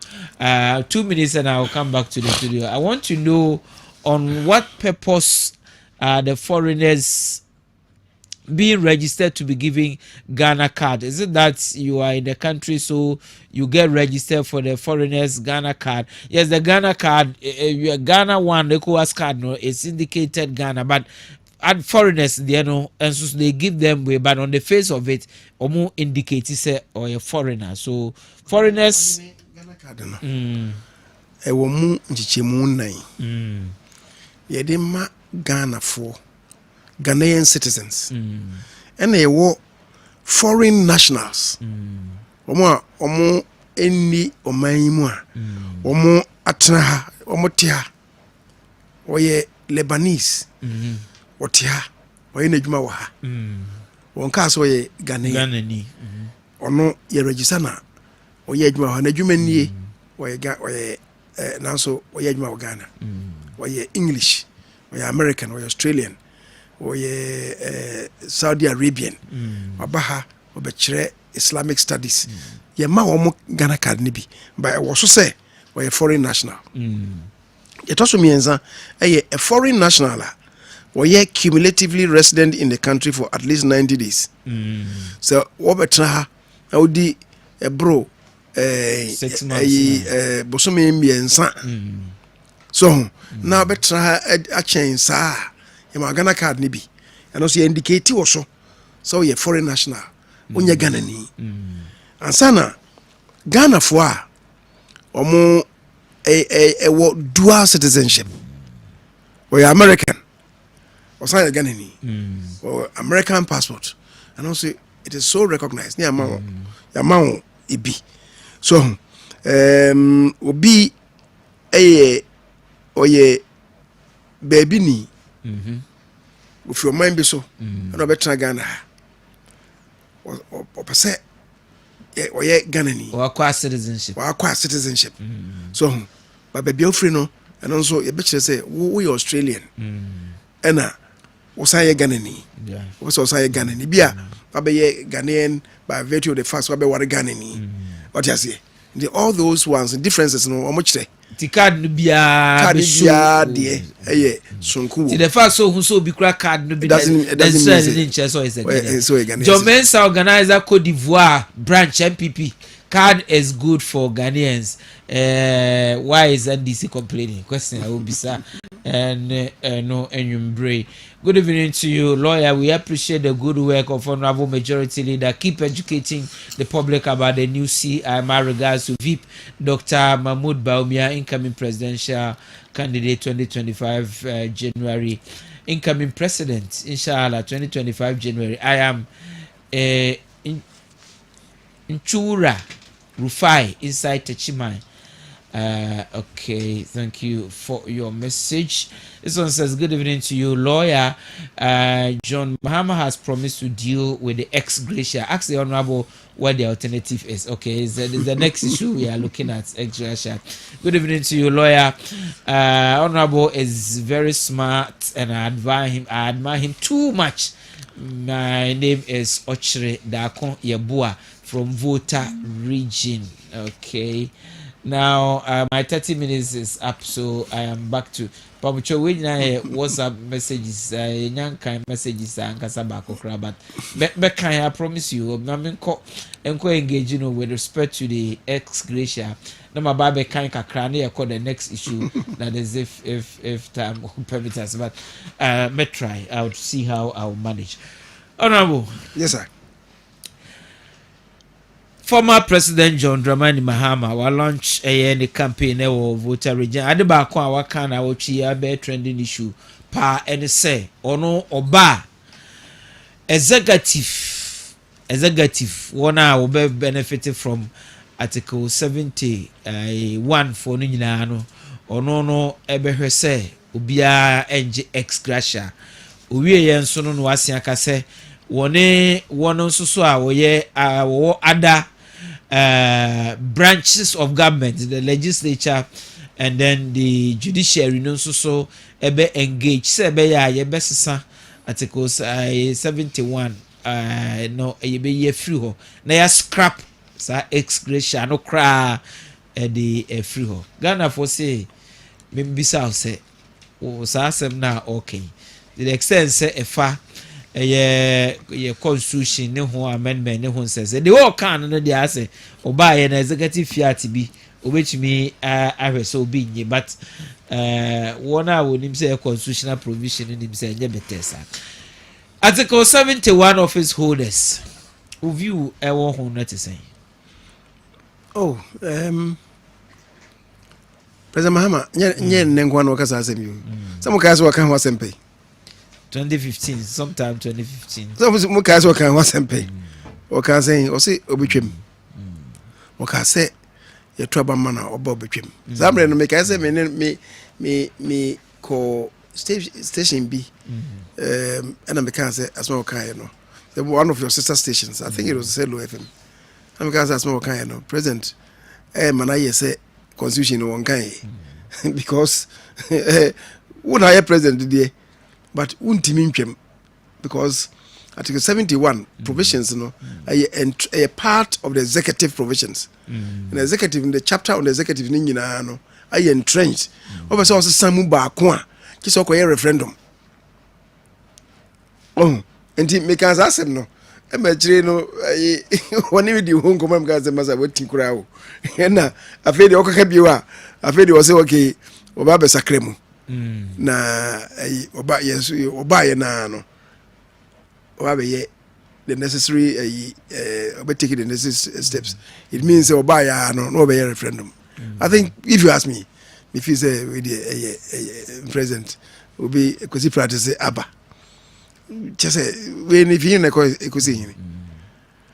going to hold a referendum just to deal with gratuity as gratia. For what? How much are we going to spend as a nation on just one referendum? Referendum no so it could be yes or no. We have referendum let's say when you're the necessary supporter, what happens? When you're the necessary yeah waste your money sikakwa. Me gidi say bia sa asem no ye can as part of overall comprehensive review of the constitution. And the kamene dey adwen. Den ti amene dey adwen ye say amafo bi NTS ho.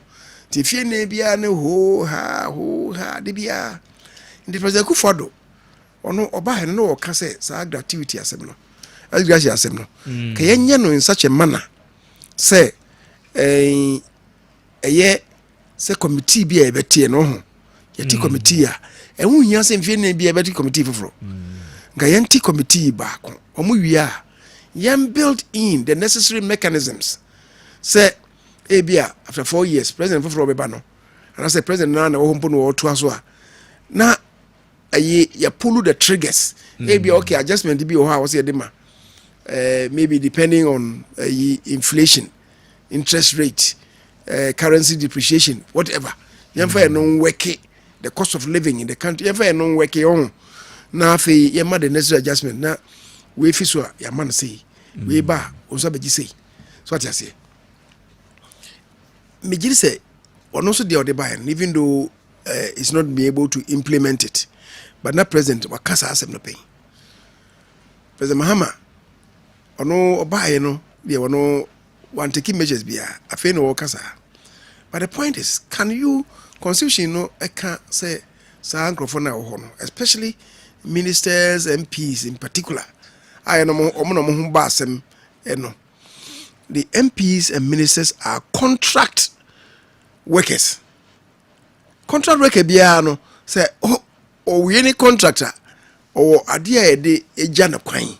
And na yen friend no esgracia no is even the wrong term. It is gratuity.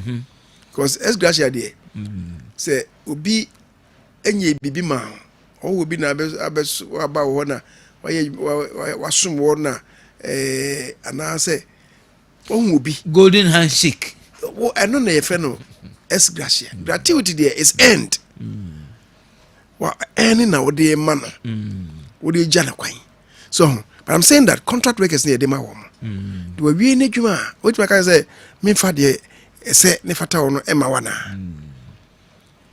let's not forget say ono President Mahama last year he was talking about the fact ono kura kwa yemfa ni zika man what I say no osiden was yemfa the was the man on yemfa man last year okay o resist has the no say okofie no yemfa ema no say obi resist asem bi e kan so ye tue sika man no was there bi sika e diu was the man on kura na ba na fa man o say e diu him o say tue man no nti me de madwen ne say just because say de bia ne he ha ba o man mu nti no say be hu bibia enya hwe but I think that it should be part of the bigger matters of having a review of the constitution. And so also isolate and nko akoye referendum on it. My considered opinion is that it will not be worth it. There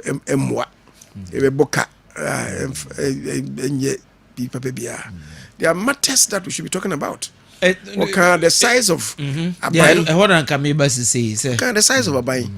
Me, Ohene, I'm saying no disanko mo yepin. Anya MPP abai. Me feel say your constitution no. Say Ohene say what kind of for instance ministers. What kind of year? We Article 76 of the Constitution. I can't say be. Or say 78 first. I say ministers of state shall be appointed by the president with the prior approval of parliament from among members of parliament or persons qualified to be elected as members of parliament, except that the majority of ministers shall be appointed from among members of parliament.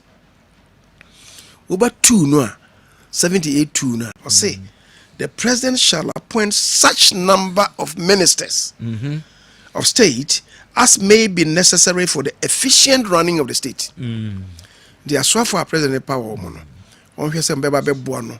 Ama omo oman no yetimi apeja oman no de akosi be papa. Se betimi arane administration betimi akoso je ama ne epese ye. Se be ma mpuntu abo oman yetimi aye. Minister of State wajuma no.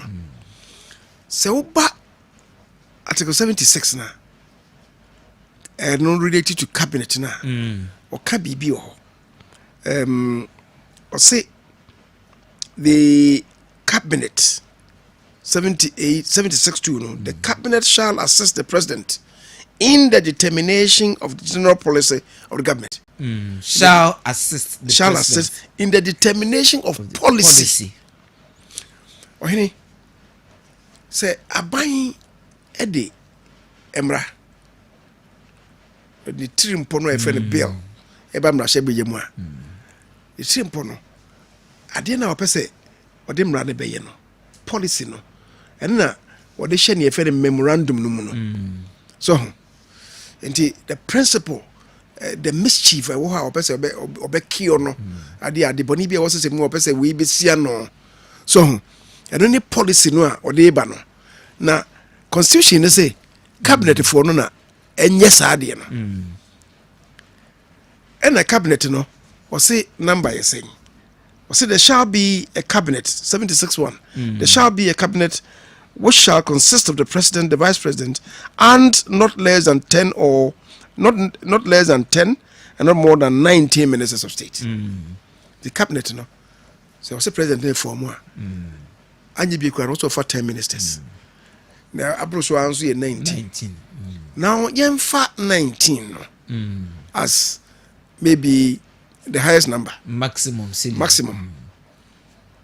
Your ministers, as well for you be a minister for energy. And then you petroleum. You electricity and among one. And to be with my 2 deputy ministers, one in charge of electricity, one in charge of petroleum resources. Minister for lands and forestry. If you have been your deputies, you know, I can't hear lands.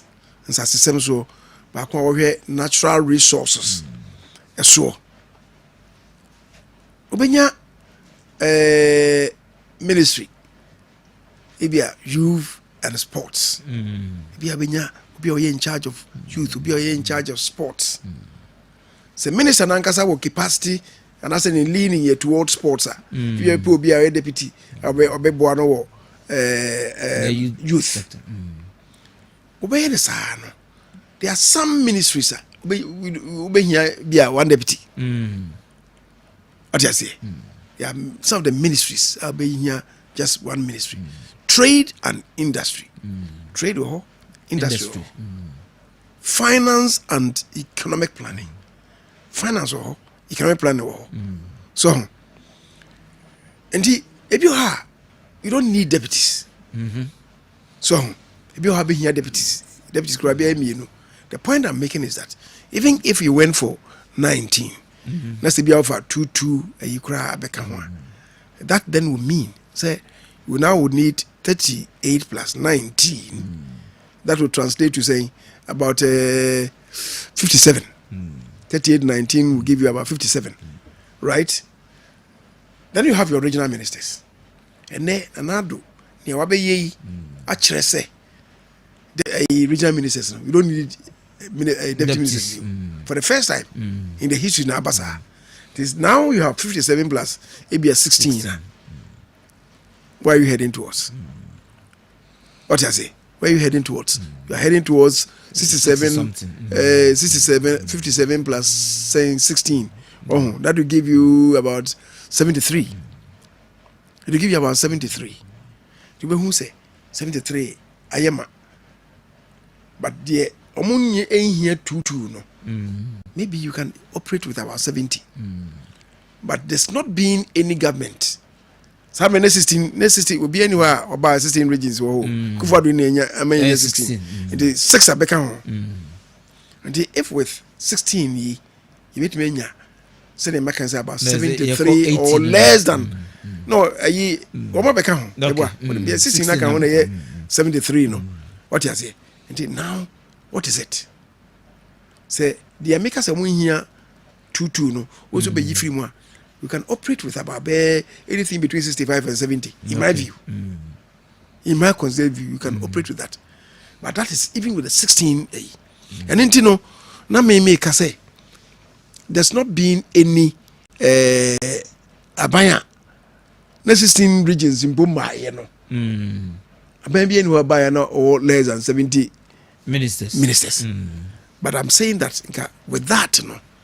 Some regions no we could have operated with maybe about 60. If you crack as a bit me alignment of some of the ministries. Ama bia and can also cry bit me ama swati kakra. That's the point I'm making. Say me can say ministers are mutimi ye policy de ba. A maximum 19 a maximum 19 there. What it means is that we are minister. Now your cabinet minister won't mean for bibia won't mean for policy ma won't mean for agreement be ma won't mean for bill ma would do the chassis because you are not part of government policy.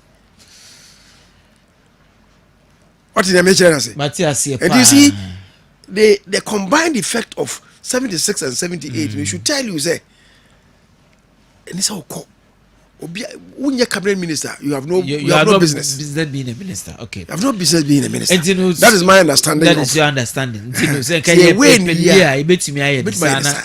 Okay. So until then you realize ministries no senior again no and I just also align money be not more than 19. So and that will have to come with the tacit support of parliament.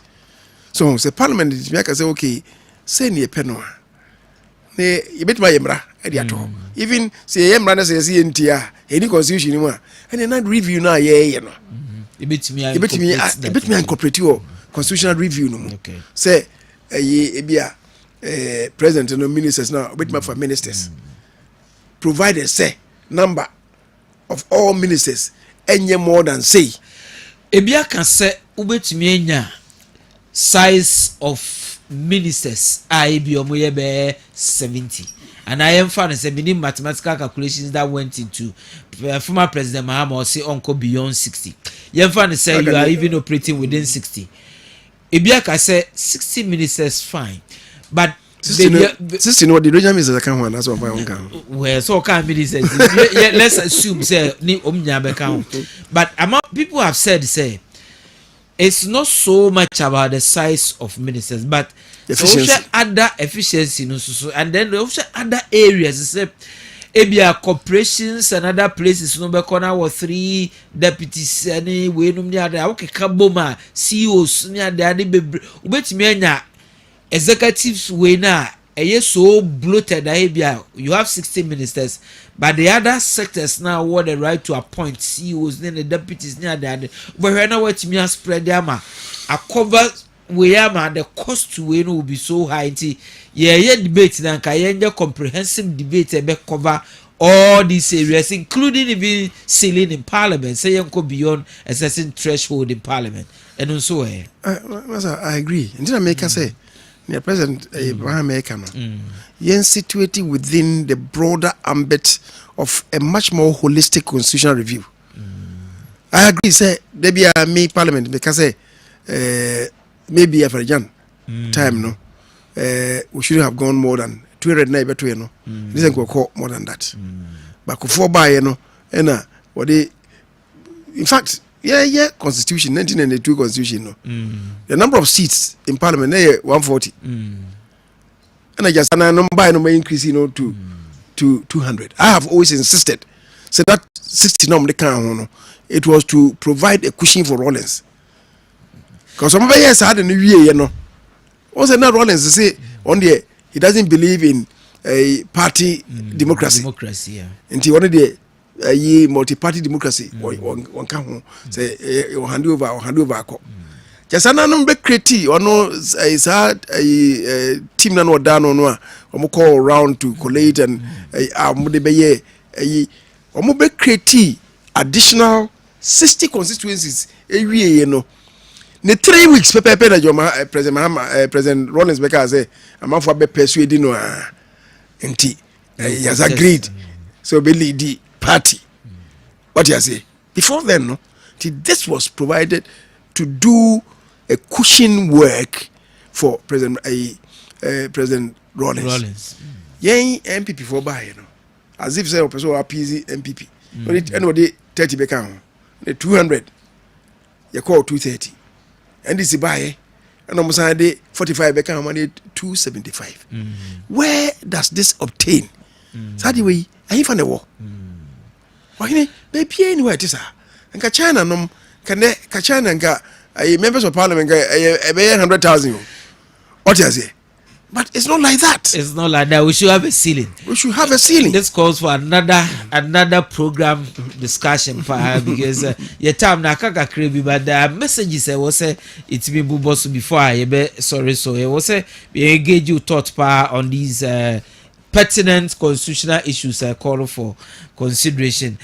And NDC will continue to be biggest problem of Ghana. When efforts are being made to synchronize ID cards, they always plunge in the spanner. Such disservice to Ghana. Regards to leader and all the listeners. This is coming from Mayor of Kumasi, Honorable Samuel Pan. He says his regards to you.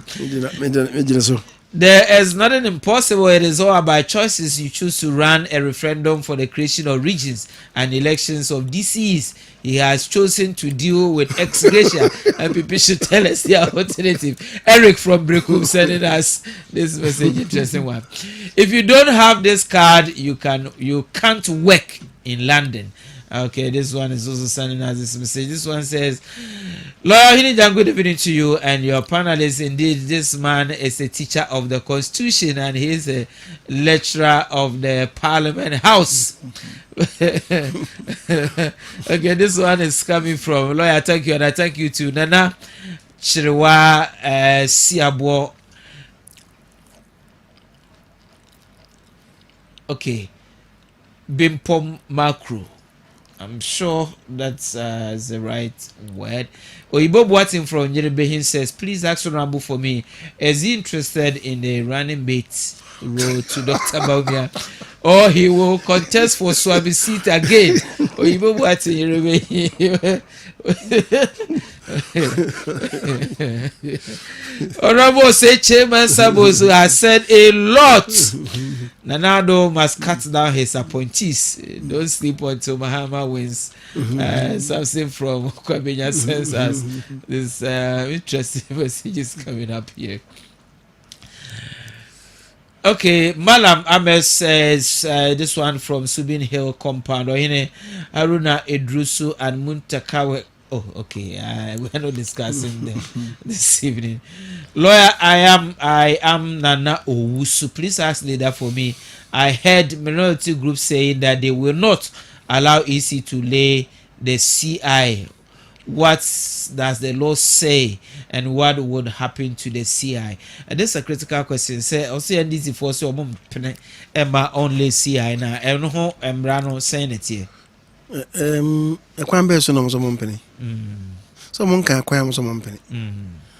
And the cray and say, I'm say speaker Mpoa can say, or not a bit me ama a de Branaba and as a made me and man tea on a dear no dear mean team we into being person may comment it. But let me state this.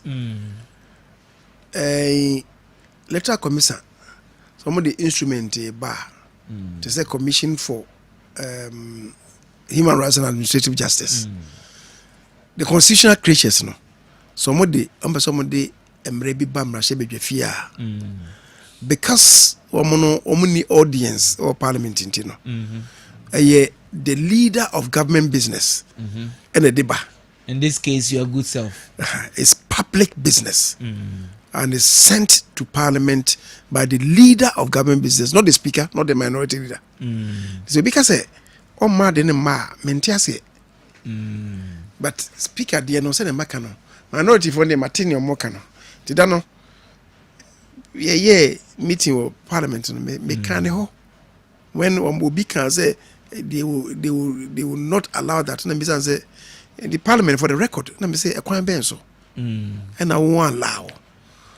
Constitution, no, as you know, in Article 11, where your instrument, the Constitution, no say, Article 11:7, no say, any order, rule, or regulation made by a person or authority under a power conferred by this Constitution or any other law shall, A, be laid before Parliament.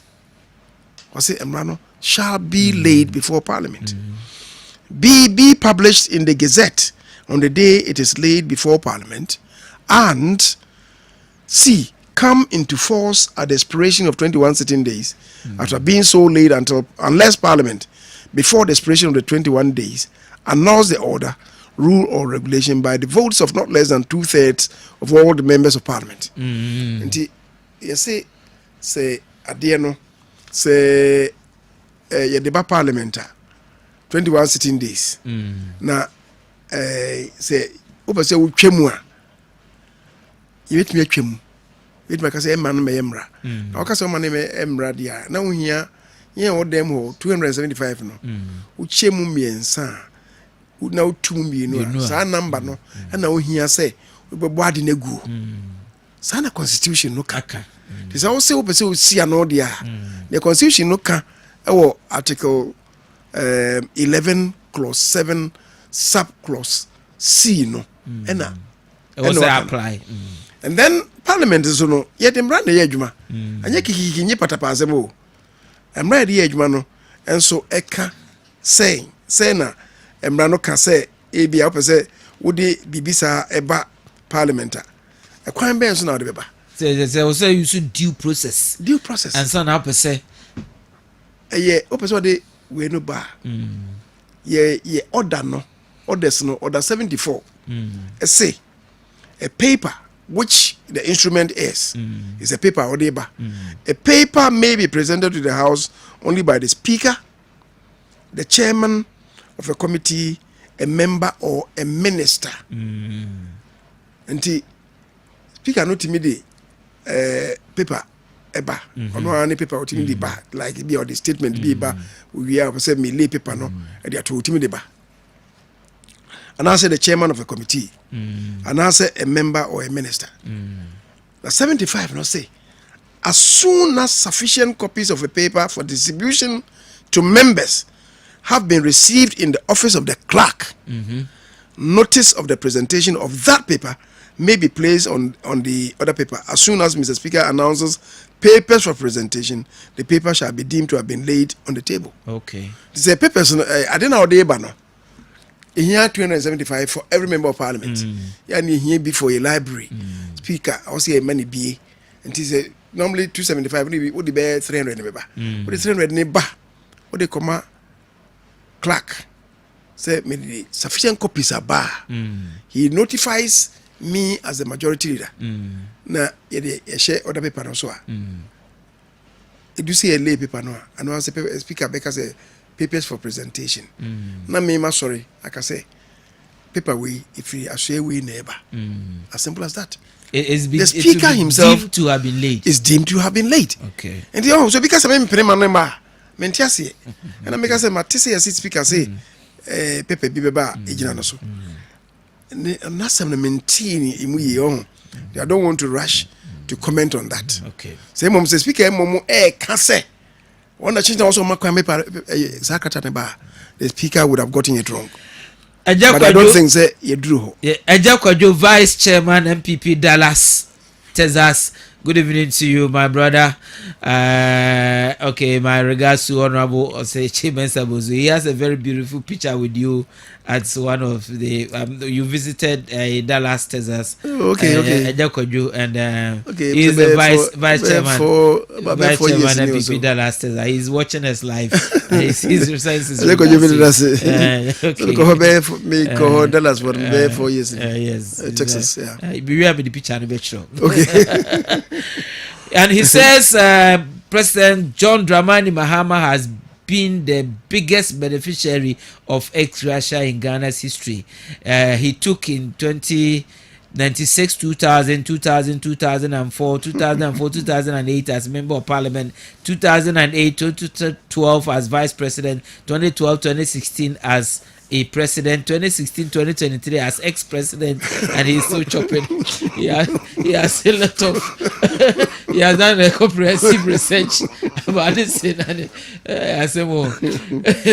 Please ask him about the stage of the Swami interchange. I am PSC Kofi from Achuma Techiman. Well, PSC on train enche kra. Truth is, as a president be try me say be shase. And yeah.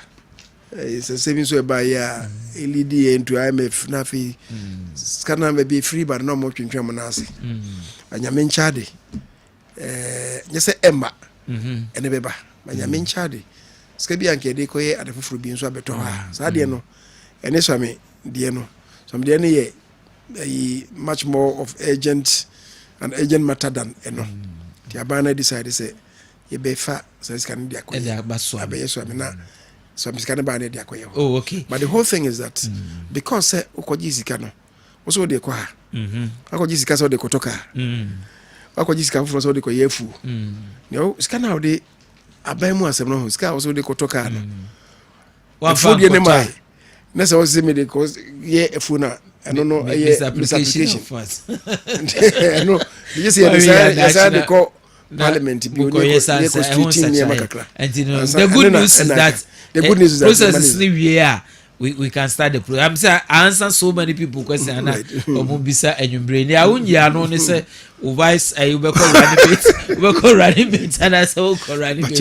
And running mate as a mama kawa running mate as a as a yentu swaba yentu swaba nipa no ayi be yin say on we presidential candidate no and no choosing the running mate as simple as that. Even so nti me pa am for you me go for can say this so munya asa kwa mo confuse so confuse obi so abi so be ko bi man na ko bi ni dey me bisa because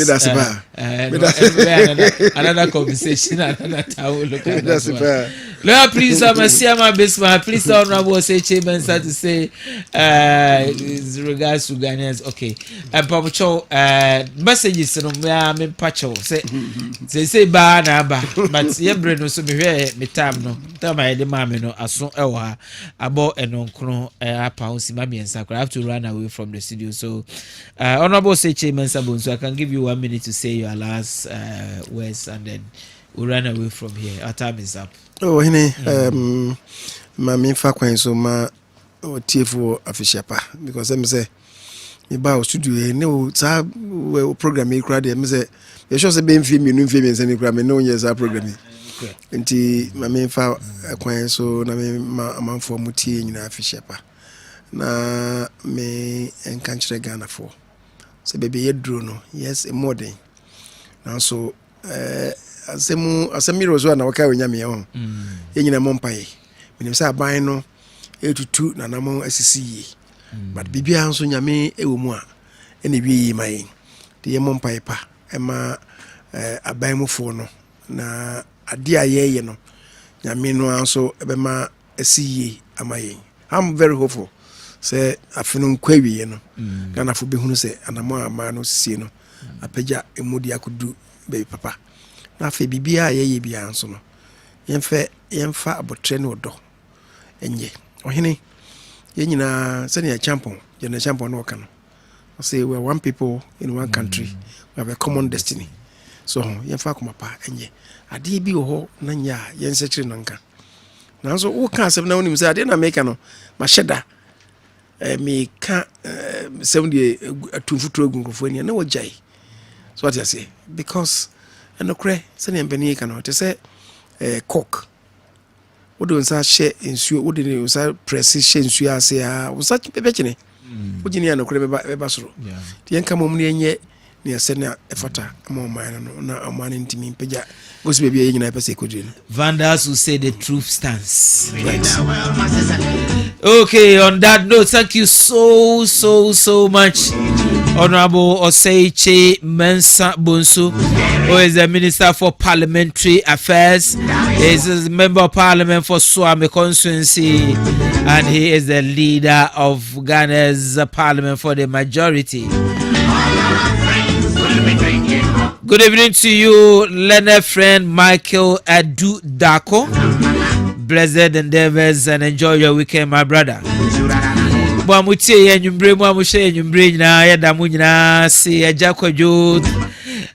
afternoon to you because of where you are and the family. Nankopon ya dumana what you said ne besanya besumo ewo democracy jumadie so ewo Kessben. Enjoy the rest of the weekend. I say bye bye.